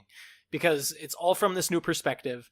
They remade the entire landscape. They remade every single section of the police station, every single section of each of the levels in order to play out better and more effectively in this over-the-shoulder perspective. Because the original Resident Evil 2 was just a top-down, and it had the tank controls, so they could carefully choreograph where you were looking and when and what you saw and what you didn't see. Here, the game is very different because you are in complete control of the camera at any point in time. And so that kind of lends itself differently to how the levels are structured, how the levels are designed. There's lots of narrow hallways, but there's also more open areas where there's more chances of zombies coming where you don't exactly see them, which wasn't always the case in the original. And also, they added a lot of story content here too. So you play as Leon and you play as Claire. Leon's the blonde pretty boy police deputy in training. He's going to his first day at Raccoon City Police Department. And then he runs into Claire on his way there. And they both buddy along. They go to the police station, and then they just kind of try and figure out what the heck's going on while they're there. And they added more to the story and fleshed it out in a way that was very satisfying. So having played Resident Evil 2 just a little bit ago, the voice acting's bad. It's bad. I mean, not Resident Evil 1 bad, because Resident Evil 1 bad is that's pretty bad. It's a whole new level of bad. It's amazing. Yeah. It's so bad that it's amazing. Resident Evil 2 is a notch less cheesy. It's very, very cheesy. So they completely smoothed over all of that. They redid all the voice acting, everything, and the story plays out in a much more methodical way and in a way that actually makes sense for the most part. And it fits a lot better in a modern mold than the original Resident Evil 2 did, because the story was very cut and dry in the original Resident Evil 2. There was 90s cliches in there, and here those cliches are still there to a certain extent, but they're executed so well. They completely redid certain character introductions, they redid certain sections, added sections to the game to flesh out certain characters, and the confluence of all of that is just an amazing package that holds up incredibly well today in a way that the original Resident Evil 2 didn't necessarily do. And so, I mean, since this is a remake, and obviously when Resident Evil 2 first came out, they didn't have Resident Evil 3 and 4 and 5 and 6 and 7 and such. So do they tie any of the later games now better into Resident Evil 2 or any mention of any of the future games at all? I mean, obviously those happen in the future, but I mean, is there any foreshadowing, I guess that's the word I'm looking for. Yeah, that's interesting. As far as I'm aware, no, that's not the case. I mean, this game is very faithful to the original in that respect. I mean, it feels like this game was created as a Resident Evil game that could have stood on its own. And I feel like this game is perfectly accessible to people who haven't played any other Resident Evil game. Because of that, it's not trying to set up anything that's going to happen in the future necessarily. I mean, in the original Resident Evil 2, there's this little mode that unlocks at the end that is it's like a post-credit scene basically that kind of gives you a little leading story bit that'll go into what's supposedly going to be the next entry in the series. And it feels like they put that section in there mostly to remain faithful to the original, because that's an identical segment that the original had. But it's interesting how similar the general structure of the game is too. So you've got these two characters, Claire and Leon. You get to choose who you play as in the beginning. So you choose who you want to play as, and then you play through the entire game with that character. And then when you get to the end, you unlock a second run with the other character. And when you play through that run, you see events that are like, it's not like that character's story when the other character was doing something else, even though it kind of is. It's this weird thing where both of the characters do some of the things the same, and then they do some things differently. And since there's a first and second run for each character, there's 4 different playthroughs here, each of which have their own different story content, and each of them adhere pretty closely to the original's plot, and as such, each of the 4 playthroughs have a little bit of story canon in them. So if you want to get 100% of the Resident Evil story here, you're going to have to play through the game 4 times. Yes, so I just want to make sure I understand this correctly. So you play through the game, let's say you pick as Leon, and Claire's doing things, right? So you run into Claire, I'm assuming, or some aspects of Claire? Yep. And then at the end of Leon's run, you play as Claire, and then you see things play out differently, and then because of that, you'll take Leon again, and then things will play out a little bit differently because of that, and then you'll take Claire again to play through again because of the fact that things are playing out differently again? No, not quite. Okay. It's a bit more linear than that, unfortunately. Okay. That would be a bonkers awesome idea. That would be crazy. It would be. But so you choose your character at the beginning, and then you play as them beginning to end, and then you get to the end, and then you unlock a second run for that character. So you can either choose to play as the other character their first run, or the other character their second run. Okay. And so each character has a first run, each character has a second run. I see. And each of them is just beginning of the game to the end of the game. And then you see the other character intermittently, like here and there, but you're also solving some of the same puzzles that the other characters supposedly solve too, so it doesn't really make sense in the grand scheme of things. Sense, yeah. But I think that's just carried over whole cloth from the original. If anything, that's probably the one thing that I wish they would have changed more is, actually made the confluence of events make more sense, make the fact that Claire and Leon are doing their own thing at the same time actually makes sense here, which it doesn't, because I guess in the original it didn't, but yeah, that's how it works. Yeah, interesting. And so one thing that we talked about was microtransactions. Mm-hmm. What were the microtransactions? What level we're looking at? I mean, do they have anything to do with the gameplay, or is it just cosmetic? That's a good question. I believe it's just completely cosmetic, and you don't even see the microtransaction. So you didn't buy any? No, and I didn't see them at all. Like, there's like a store button on the main menu, I think, and that's it. Like, and that store button just, I think, hooks you into some external internet web thing that shows you the stuff that you can actually buy, I believe. And that stuff, like, it's not clear at all that that's the case. You could just ignore that store button on the menu the whole time, which isn't the case with, like, Far Cry New Dawn, which has its microtransaction currency plastered on everything, where it's like, you could buy this for these resources, or you could buy it with the microtransaction currency if you don't have those resources right now. Exactly. This game has none of that. You can't even, I didn't even notice for my 20 hours with it. Nice. And so your review is up on our site at GamerHeadsPodcast.com. And what was your final score on it? My final score was an A. This is absolutely my favorite game of 2019 thus far. Wow. It's going to be a tough buck to beat. Even more so than Kingdom Hearts 3? Absolutely, yeah. Wow. Yeah, I mean, Kingdom Even Hearts more 3... so than Anthem? I'm just kidding. Absolutely, yes. Yeah, significantly more than Anthem. Resident Evil 2 is fantastic. Like, it's crazy. It's crazy good. They change things that feel just right, and they knew what to keep the same for the most part. It's just like timeless masterpiece territory. Nice. It's that good. Nice. So more than Kingdom Hearts 3, though, for sure. Yes, absolutely. Yes. Interesting. That's interesting considering that one, and you're a lot like me, I don't think you're a big horror fan. Yeah, I'm not. And two, that you are a huge Kingdom Hearts fan. So that's interesting to hear that. So, well, thank you. Thank you, Christian. I would like to talk about the game that I've been playing and reviewing. Mm-hmm. And that is Arcade Spirits, which will be also on our site by the end of this weekend, so you'll be able to check that out. So, Arcade Spirits is a visual novel game provided by P-Cube to us, so thank you for that.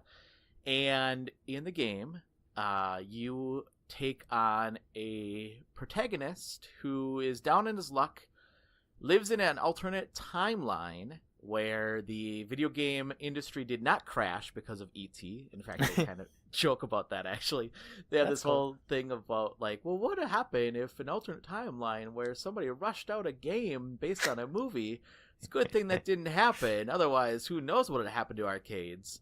So your character, it takes place in a, like I said, alternate universe, but kind of in the future as well. So everything's kind of futuristic. And he lost his job as a lifeguard at a pool.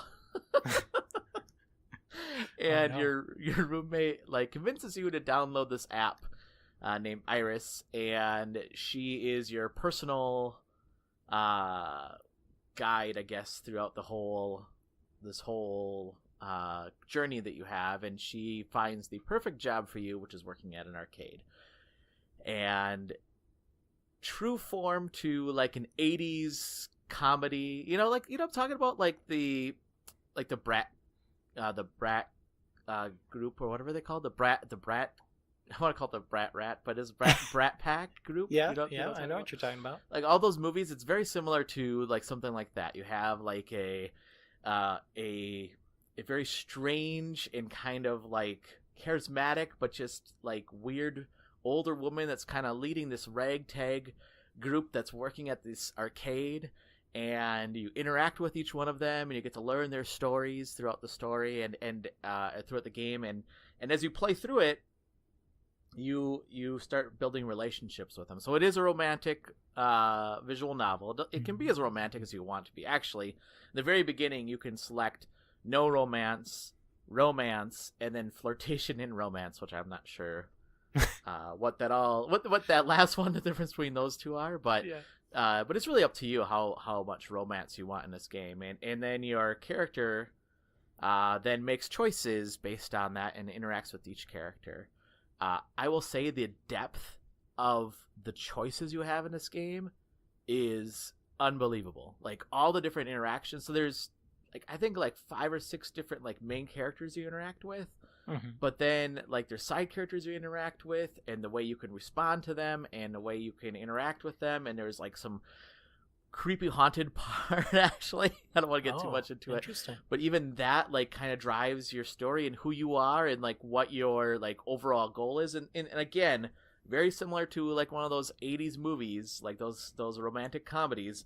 Like, the character goes through a moment of discovery, and at the end becomes somebody different than when they started off with. I see.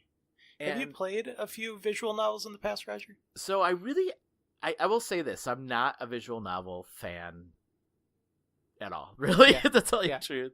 I played... These are not even visual novels, really, but I've played... what are those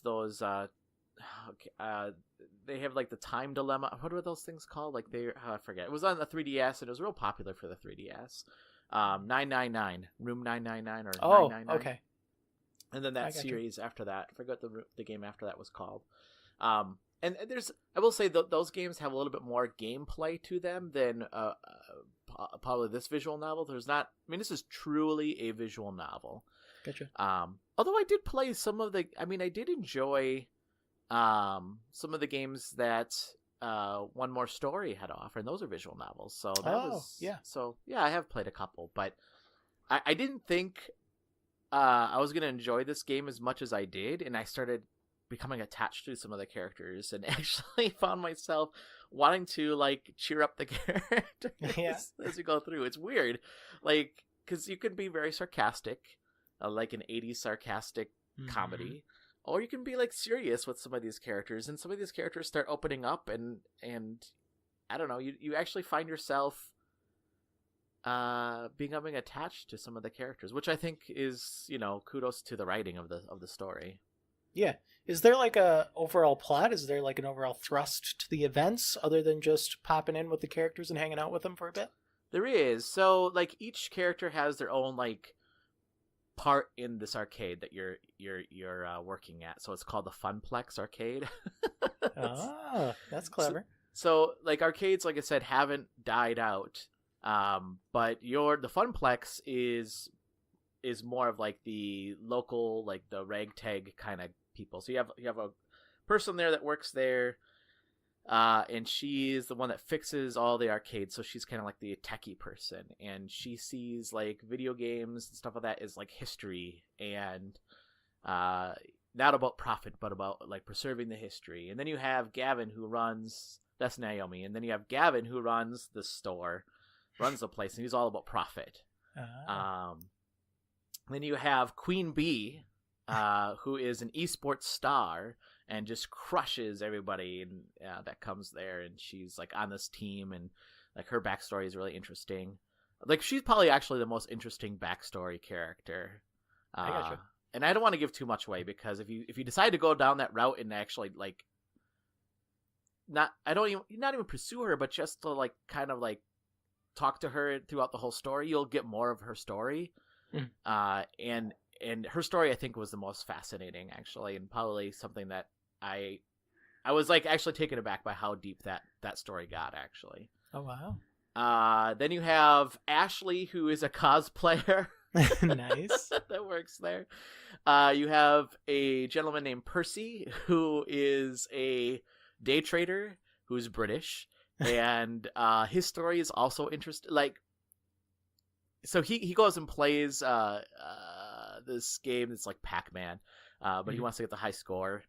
And then you have Teo, who is like this Dance Revolution kind of guy that has this dance group that follows him around. So each one of these characters has like backstory to them, and like you can interact with them, like I said, as much as you want to, based on your choices that you make. So like you can select who you want to hang out with or who you want to talk to, but your whole premise of your story is that what are you finding? What is your desire to get out of working there? And is it to make the Funplex the best it can be? Is it about you? Is it about them?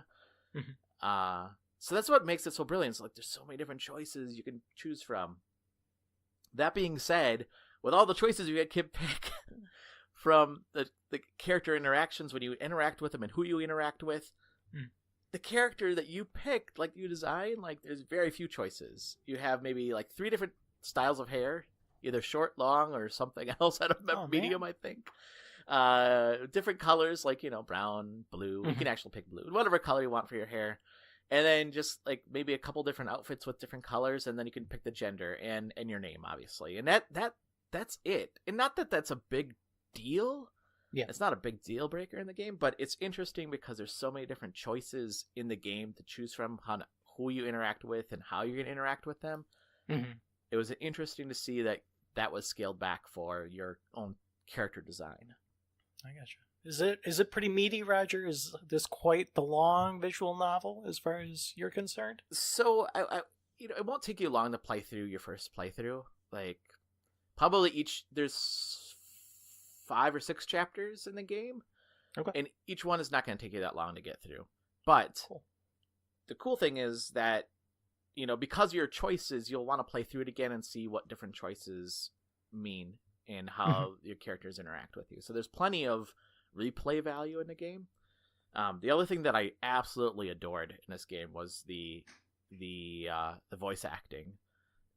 When there was voice acting, it was done so well, and I mean the characters really got into character, and it just added to the depth of the character. It was great, but just like, I don't know, it seems like a trend. There'll be like paragraphs of voice acting, and then all of a sudden like paragraphs of no voice acting, and then you just have to read through a couple of them, and then went back to voice acting again. And it was like, did they add more text after they got the actors to record the, or is it based on your choices and only certain like, you know, like core moments are parts that they recorded, and then like other offshoots of the story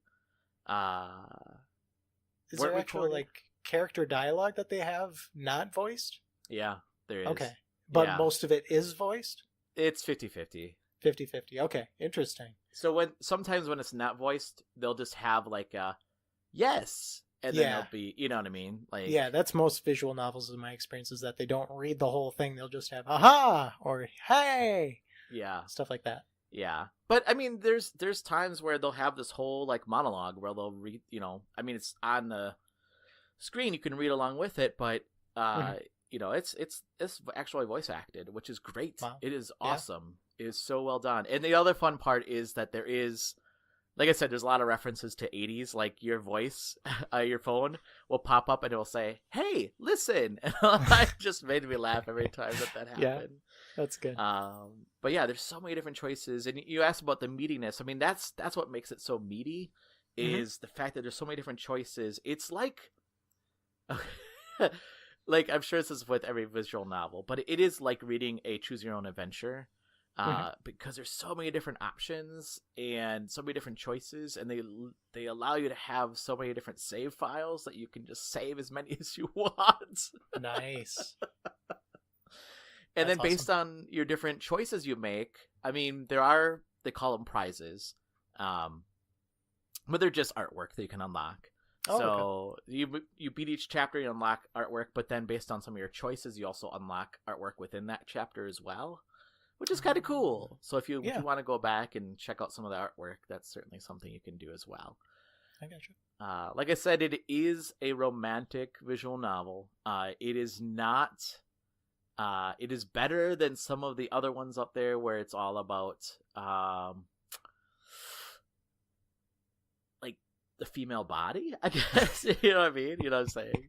Yeah, I know what you're saying. Like this I didn't feel like. I mean, at the end there is a beach scene where each one character's in a bikini, but other than that, it's not. You know, it's not a lot of not a lot of visual of those, I guess, if you will. It's more PG-13. It's more PG-13, except for the fact that there's a lot of swearing in the game. I mean, they won't actually say it. You'll just hear beep, you know, and they'll have like a lot of like swear words in it. It's like beeper, you mother. Like one of my favorite lines in it is Queen Bee. She's the esports star, and she's talking about something, and I don't want to get into it too much. I don't want to give it away, because if you go down that path, that's where you'll learn this. But she says, "F those effers, F them in the ear," and I'm like, oh my god! Oh wow!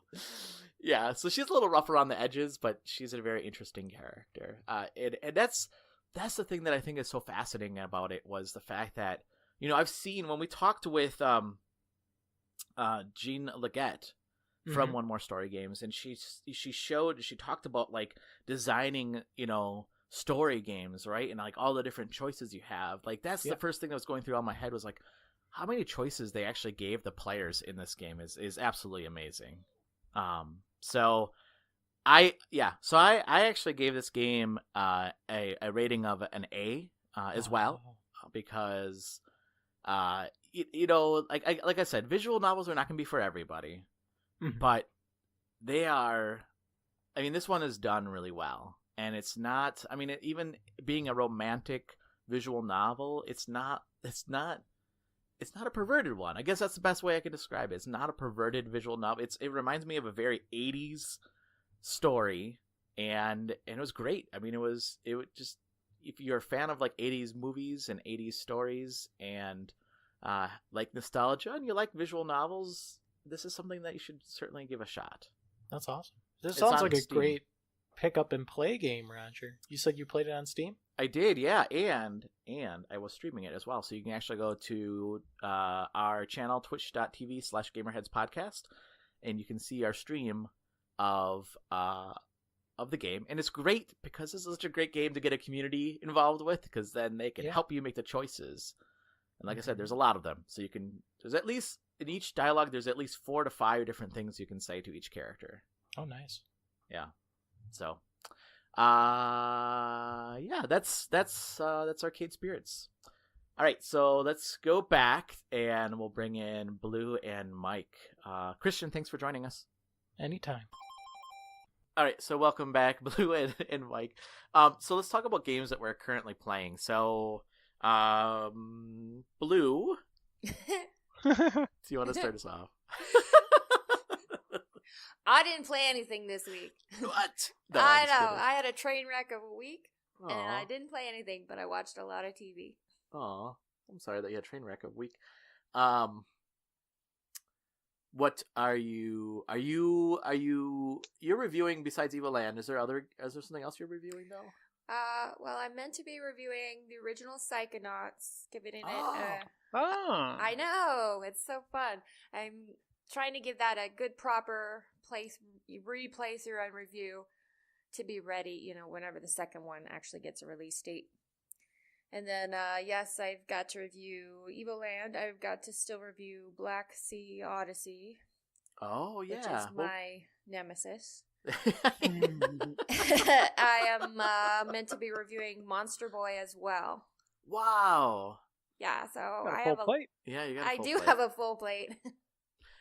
Yeah, so that's why, because I got a couple of games coming in. I can't really talk about right now, but I got a couple of games coming in for review codes, and I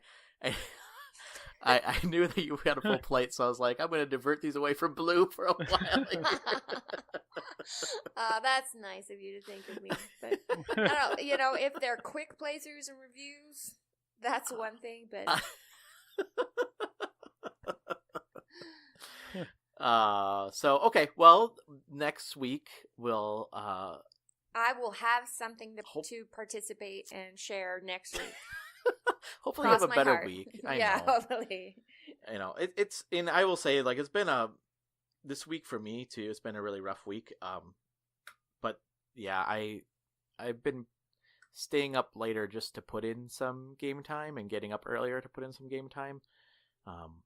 But yeah, no, I get it. It's hard, especially since this isn't our job. This is something that we do as a hobby. We have real jobs also. Yeah, exactly. Mike, what have you been playing? I played a few games, a few different games. So the one that I'm working on right now, the review for, there's no embargo on that one, right? Which one? The Lost Light. No. I don't think so. No, there isn't. I didn't think so. Okay, so I've been playing the Lost Light of Sisu, which comes out for the Switch next Wednesday, I think, next Tuesday or Wednesday.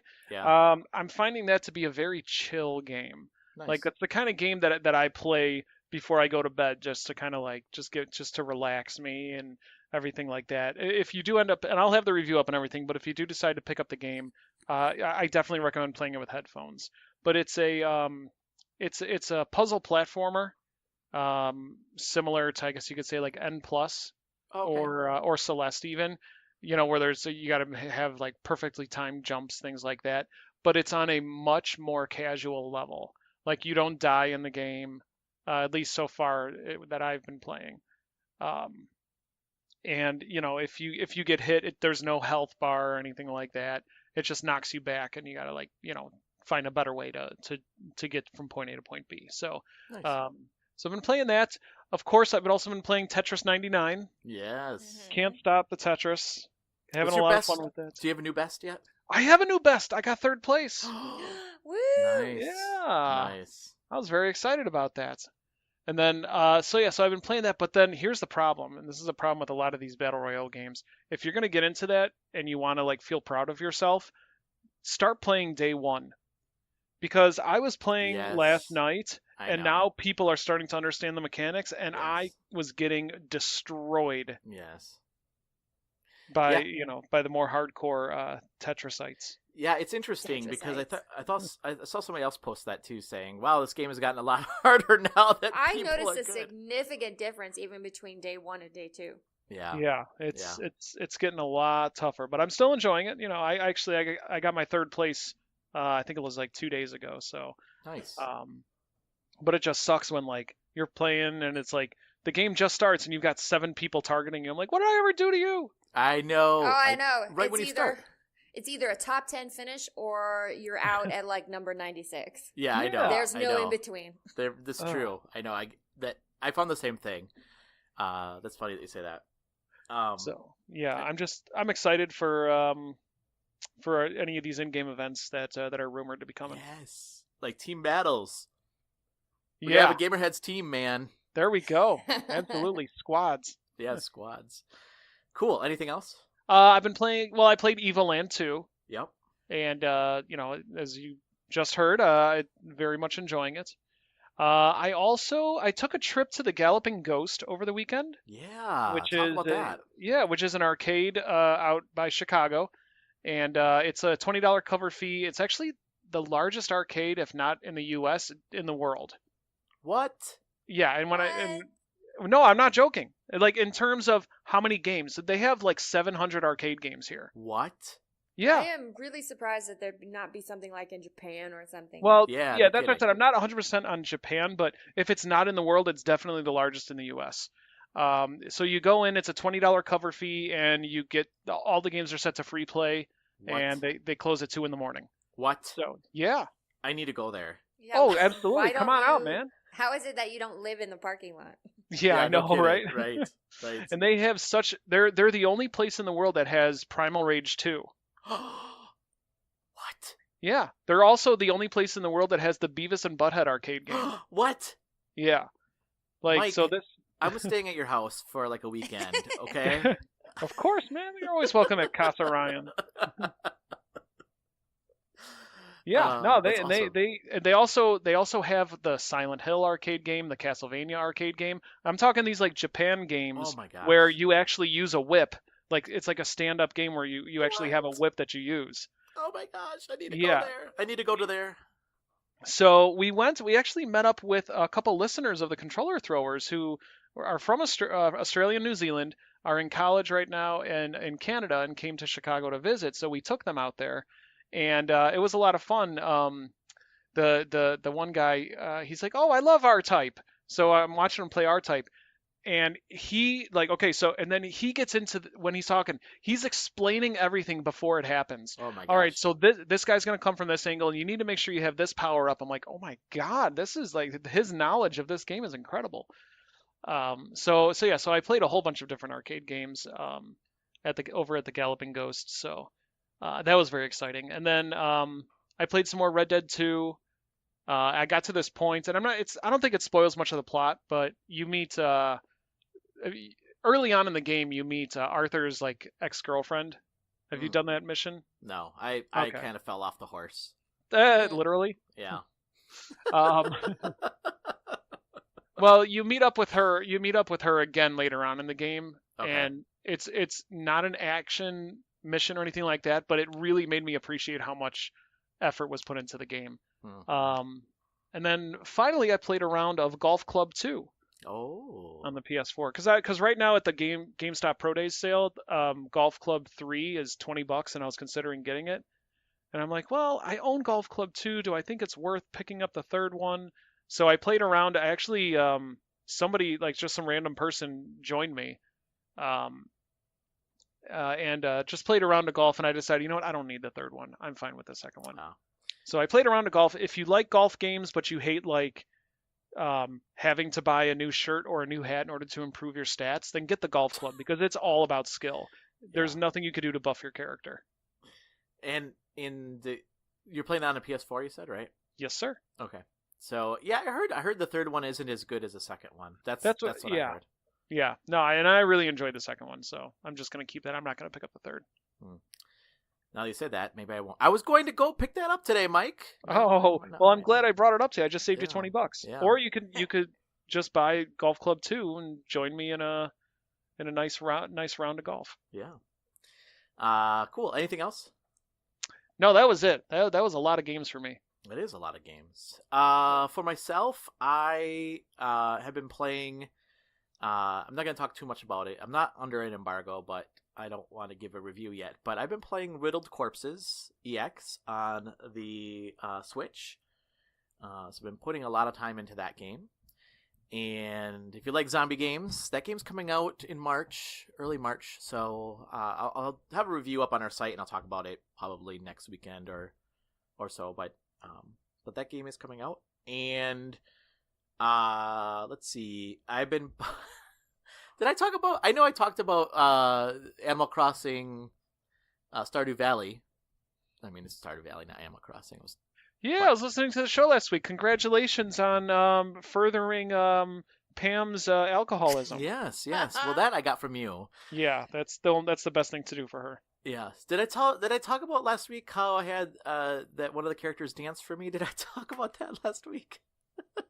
I know last because I was listening to the show. No, you did not. Okay.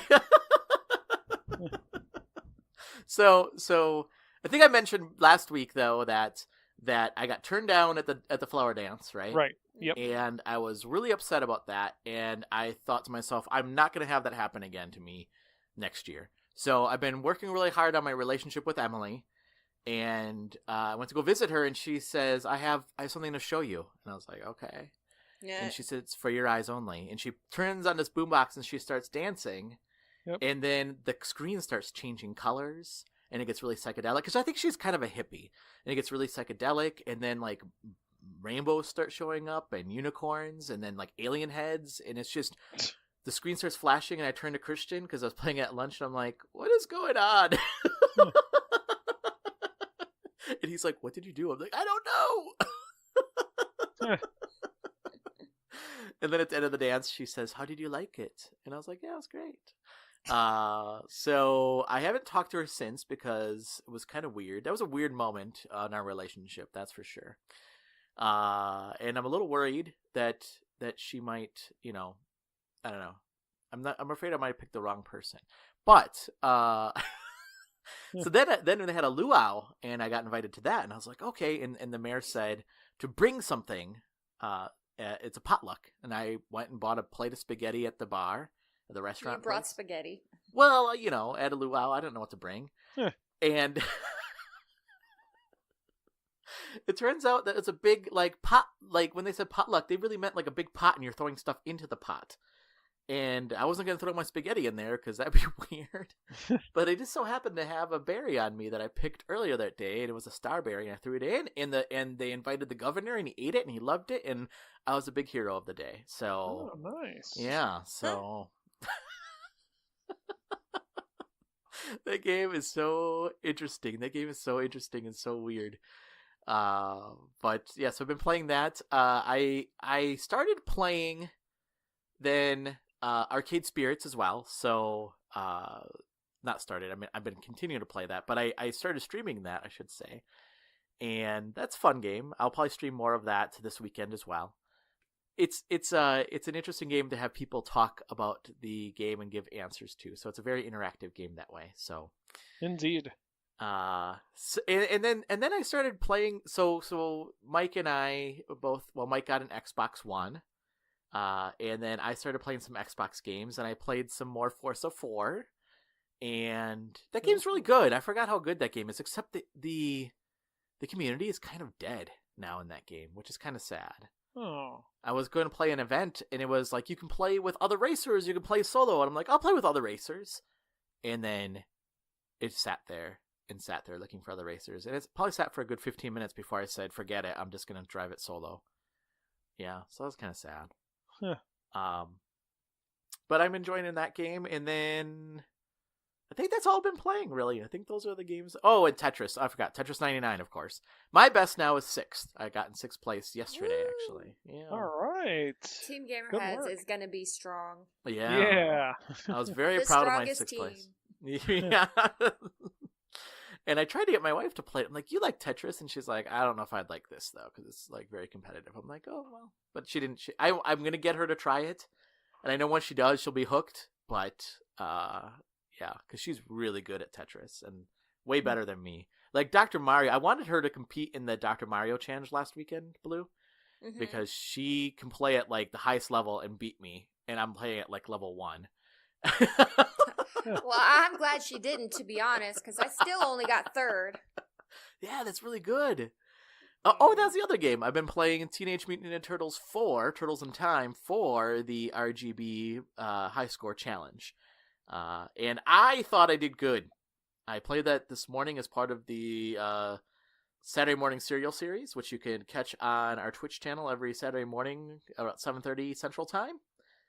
And I thought I did really well, and I thought I played really well, and I thought my score was a good score. And then I started looking at everybody else's score, and I'm like, I am really bad. But it was fun because a lot of people were watching, and I really appreciate everybody that joined. So shout out to Retro Game Brews and the True DonnyG and other folks that joined us this morning, including you, Mike. So thank you for that. So, that's all I've been playing. With that, let's go ahead and take a break here, and when we come back, we'll get into our hot topic, so stay tuned.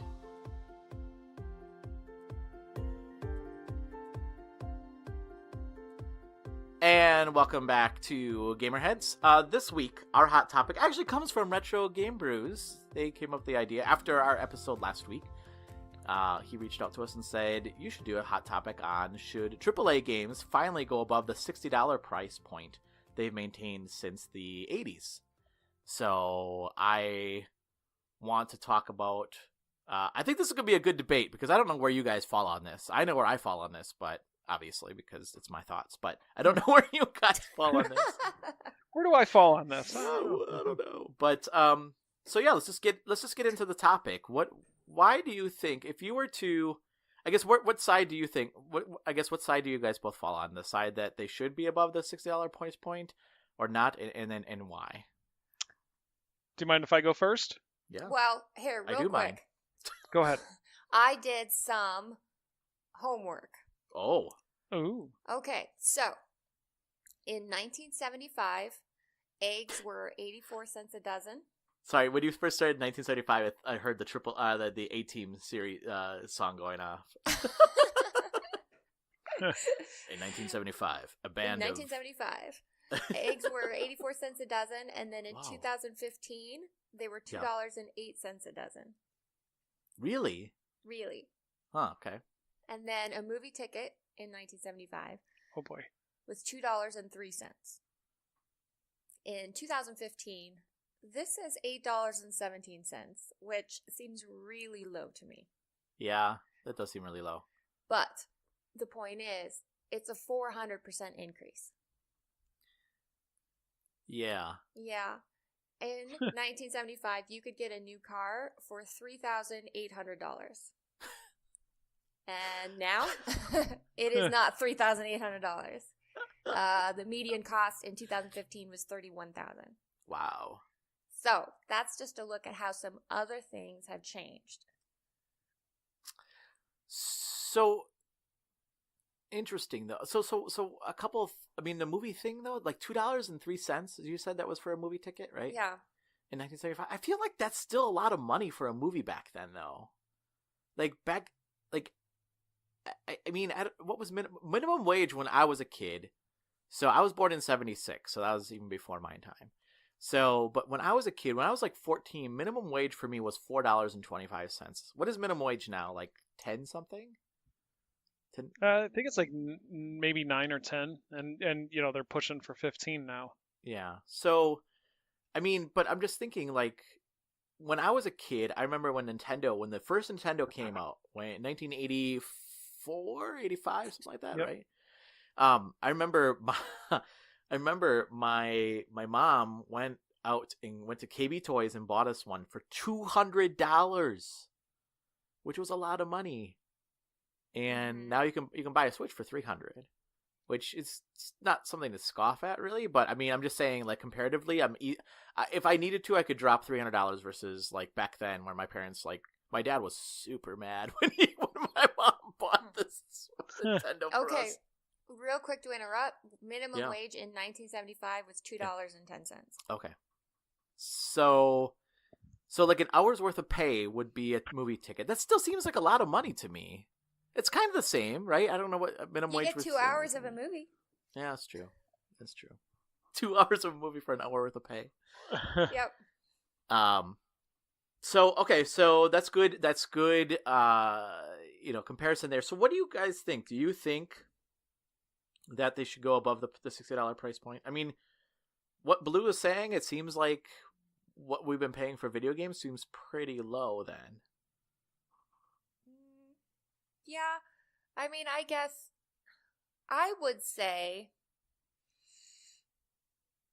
it's like you were saying, $200 back then. It's like, holy crap, that was a freaking big deal. And I think that it's not necessarily that the prices have remained stagnant as it is that it's just the technology improves and the efficiency improves.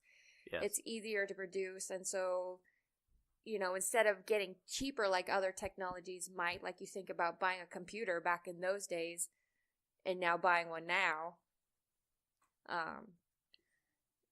almost nobody could afford a computer back then. Yeah. Yeah. And that was actually going to be my point too. I feel like the way that games are published and made, obviously, have changed a lot. Back then, obviously, you didn't have digital games at all.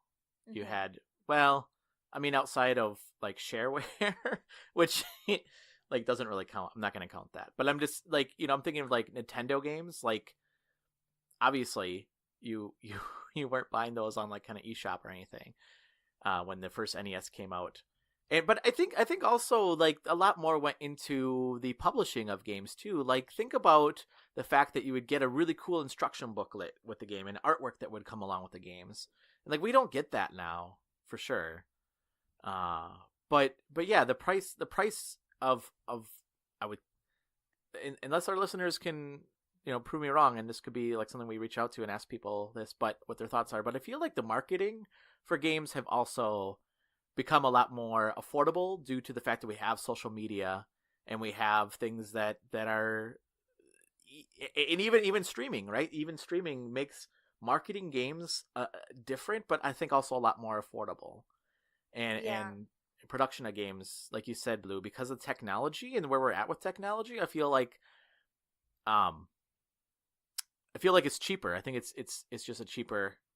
Yeah, I mean, nobody argues that a computer should have increased 400% since then.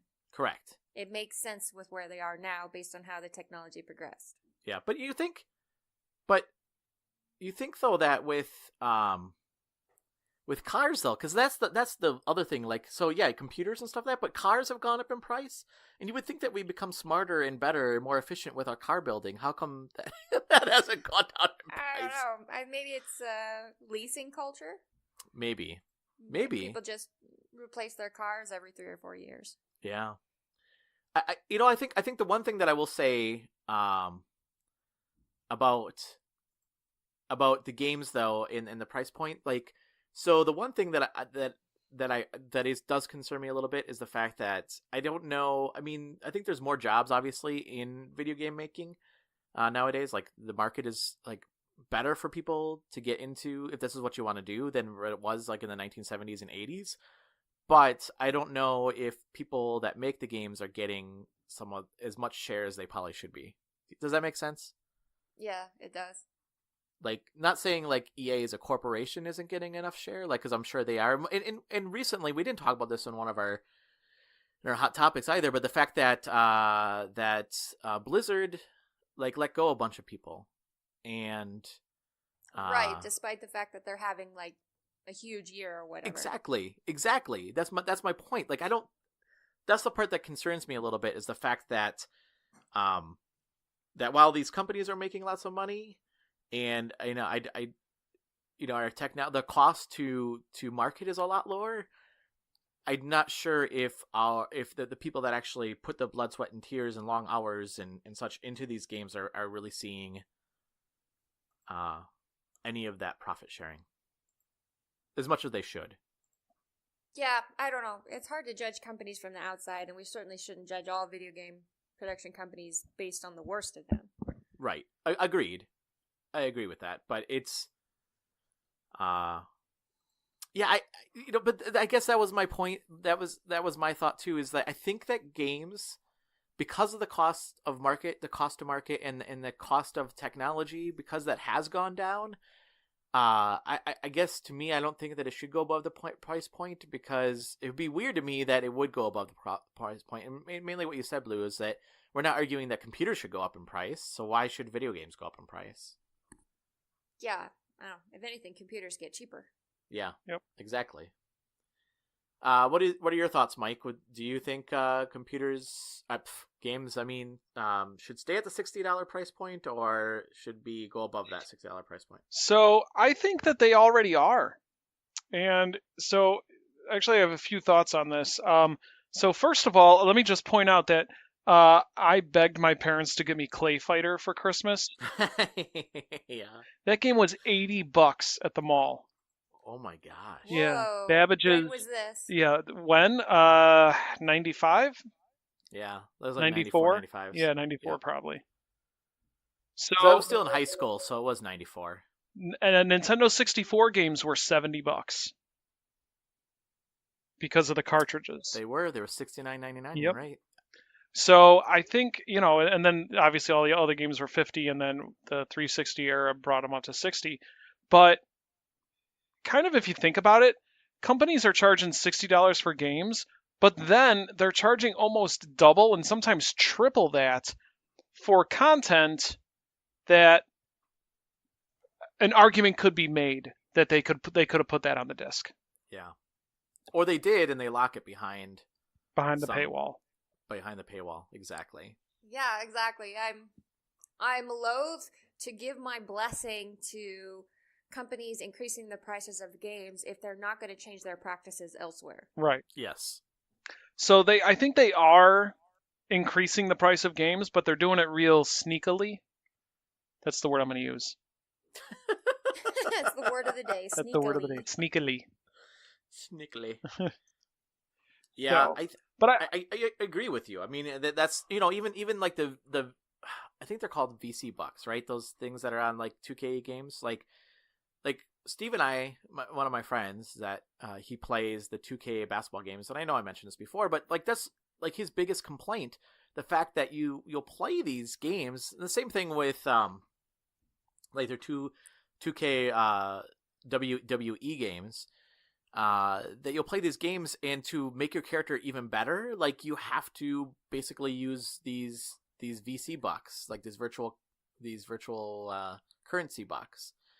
And if you're willing to pay like $30, you can have a really cool character, or you can grind it forever and earn very little money, and hopefully that you get enough that you can eventually make your character good. But yeah, I mean, they do hide, it's like hidden cost in there somewhere.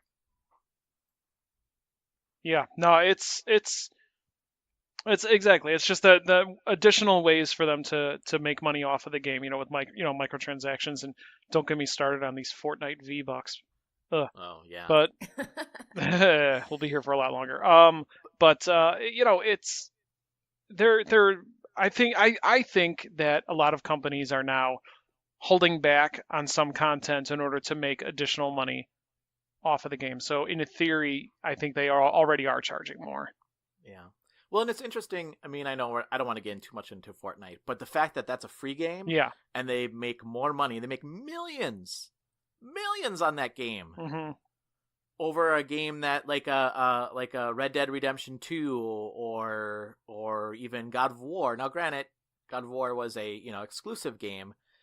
But, the fact that Fortnite is making so much more money than these games are, and they pay $60, there's no $60 price point for those games. That's also really interesting in the market that we have today. Yeah, it's interesting why they've decided to go that route instead of just flat out raising the price. Like, yeah. They're I don't know if how many people would just be priced out of games if you did raise it to say $70 or $80.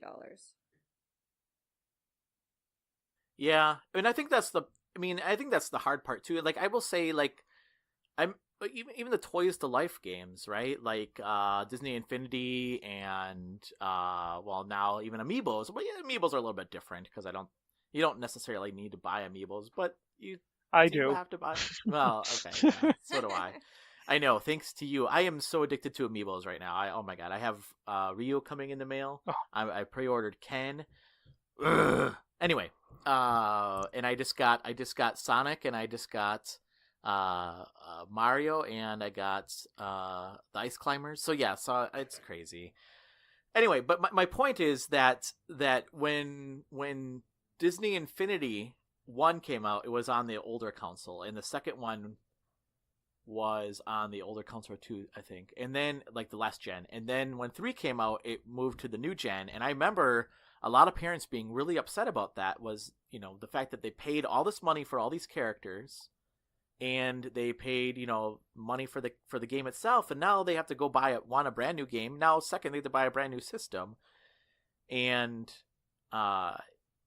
it had priced a lot of people out of those games. And I do wonder that if they do raise the price point, at what point do they price, you know, gamers out of buying games? Mm-hmm. Good question. So maybe $60 is the sweet point where, you know, marketing says this is the tipping point. Anything above that, if you're not going to add anything new to the content, then, or any new, like, you know, because you can buy special bundles for like $100, which to me, I'm like, why would you ever do that? Yeah. But people do. But maybe $60 is still that sweet spot that you can still make money off the game, but won't price people out of buying games. Yeah, I don't know. I mean, because you think about like movie tickets and how it's, to me anyway, it seemed like they got really expensive really fast. They did.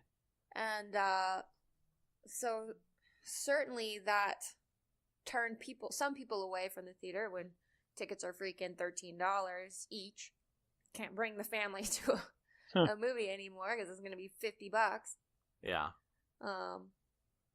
To go see Moana, but so certainly some people are waiting now just until it comes to Redbox or until it comes to Netflix. Or go on $5 Tuesdays, where it's only $5 a movie. That's where I go. Or that. You know, but it didn't stop them from raising the ticket prices, and now people are just kind of used to it. Yeah. Yeah, and you know, and the interesting thing is that with the fact that they raised the money for those tickets, and even though they had competitions from like movie like rental places and such, and everybody predicted that was going to be the end. You know, once home theaters started getting to the point where they are now, everybody thought, oh, this is going to be the end of movie theaters. And what outlasted? The movie theaters are still here. It's these, you know, blockbusters, and even Family Video is struggling. I mean, they're not doing great. Yeah. Even Redbox. I mean, I know that I don't think they're doing fantastic. Yeah. Well, let's just hope that movie theaters don't go the route that a lot of these video game companies are doing, like Marvel with their post-credit scenes. To watch this post-credit scene, oh yeah, please purchase DLC pack. Yeah, exactly. Yeah. Well, that could totally happen, though. You know, if it comes to the point where people really don't go to theaters anymore, you can order movies to view at home right when they come out. That would be awesome. Mm-hmm. Yeah, but what he just said, that could totally happen under those circumstances. Yeah. If you want to see extended versions of the movie, I mean, that is a thing right now. Yeah, with that Deadpool movie that came out. Yep. Or here's your post-movie content for your scene at the end. Yeah. $1.99, please. Yeah. Yeah. Yeah. Yeah. If this happens, it's not our fault. I'm just throwing that out there to our listeners. Surely we are not the first person to think of yeah. this. Yeah. I think, to me, I think the $60 price point for games is, I think that has to be the tipping point where people are not going to buy. You know, and I don't know how movie theaters can I don't know what kind of marketing they do, and they still are able to charge the money they do for movies. And granted, maybe it's because now they have the Dreamer loungers. Do you guys have those too? Yeah, we got the Where it's comfy seats. The comfy seats. But then I think to myself, hate but I those have a stupid comfy seats. I know, because I have those at home. The worst movie theater, and not to go too much off on a tangent here, but the worst movie theater I went to, and they billed it as like, this is the coolest thing. I was out.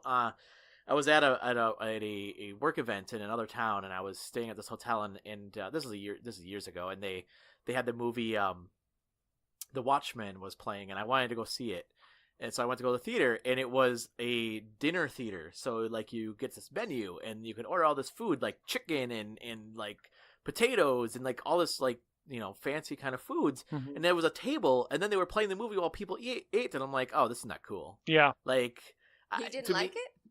No, I'll you hear the agree with clinking you. of silverware, and Yeah. and then the waiter's coming around and said, "You want some more soda?" I'm like, "Just leave me alone. I'm trying to watch the movie." Yeah. I'll agree with you on that, Roger. We have one of those near me that I've gone to see a couple movies at, and it really takes away from the whole theater experience. Yes. That's why if I go to that, it's not going to be like a movie that I want like my full attention on the screen at. It'll be more like a comedy or just something that I'm not as like excited about. Yeah. So I think the thing this is so weird, but like I'm trying to think of like how that relates to video games, right? So like how can movie theaters say like how can they keep raising their price? And it's because of the things like the Dream Loungers, which like you have recliners at home, but okay. Dream Loungers and like then we have 3D movies and we have, like super surround sound. And what do video games have? Well, they do have our hardware. So, big push, well, I wouldn't say a big push, but Nintendo's even exploring it right now is VR. So like maybe the cost of games won't change, but certainly the hardware that you go along with the games are changing and are pretty expensive. I don't know. VR is like a whole other thing, though. I think I read somewhere that 70% of people experience motion sickness in some form. Oh yeah. That's a big hurdle. Yeah, I can't even go to 3D movies because of that. And I did play some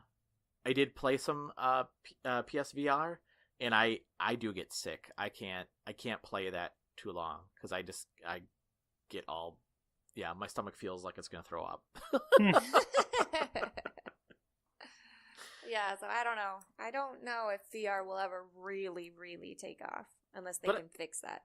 But I think I don't think that I don't think games can charge more than $60 than so like movie theaters can say, well, look at all these other experiences you're getting with the movie, right? So like it's the experience you're getting, not so much the movie.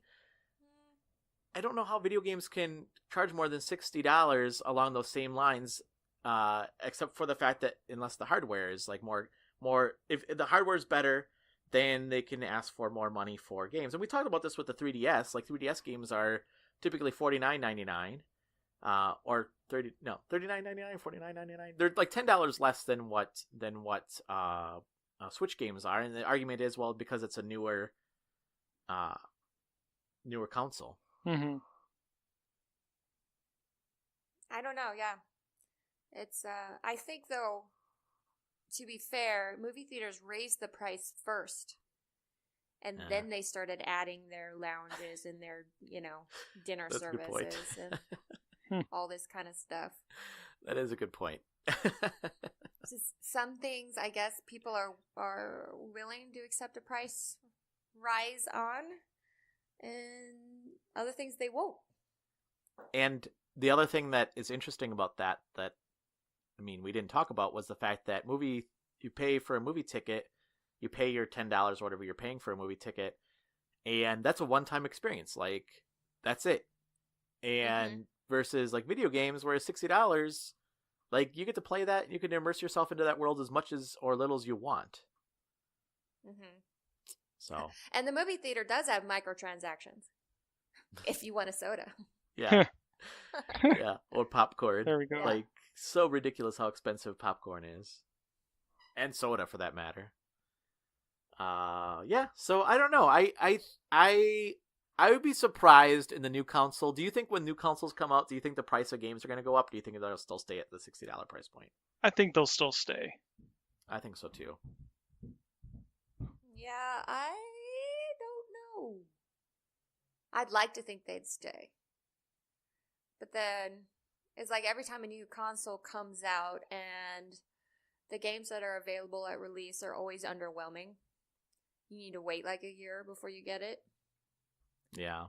So I would say that having a new console would be the perfect opportunity to raise games, up to $70 or $80 or whatever. Yeah, I don't know. If you're going to do that, you better make sure that you're opening with some killer titles. Yep. Agreed. No anthems. Yeah. Yeah, no kidding. No kidding. Look at the Virtual Boy. I'd rather not. Yeah, exactly. All right, so listeners, what are your thoughts? Do you think that the $60 price point for AAA games should go up, or should it remain the same, or should it even go down?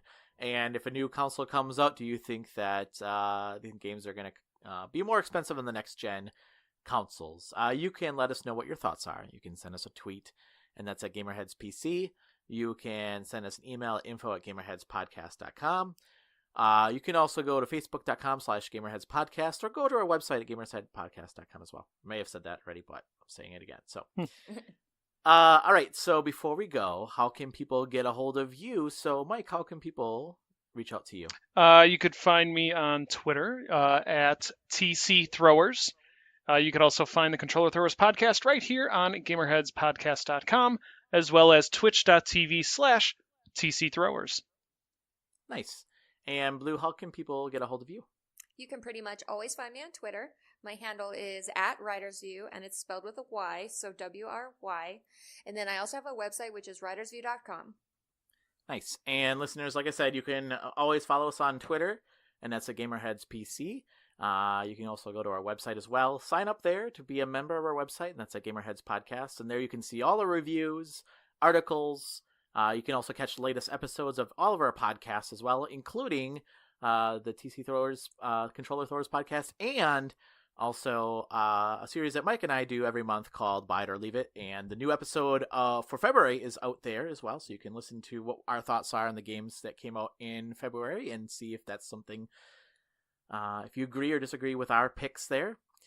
And yeah, you can get a hold of us there and leave messages and comments. We'd also love if you give us feedback. If you love the show, give us feedback on iTunes. And the link for that will be right in the show notes here. So you can just click right there and leave us comments. We'd love to hear what you have to say about the show. All right, Mike, thank you so much for joining us once again. Thank you for having me. And Blue, thank you for joining us. You are welcome. And listeners, thank you so much for giving up another about 2 hours of your time to listen to our podcast. We really appreciate it, and we love the fact that you're so engaged and that you reach out to us and give us feedback on Twitter and other social media. It's awesome. So thank you. Also, we hit a milestone, didn't we, Roger? And you need to share it. Okay, we did hit a milestone. We hit over 10,000 downloads, guys. Yay! So total downloads. So thank you so much. That means a lot to us, knowing that you guys listen to our show and constantly download new episodes as they come out. So we really appreciate that. Thank you so much. With that, I bid you adieu, and until next week, stay safe and game on. Bye. Bye.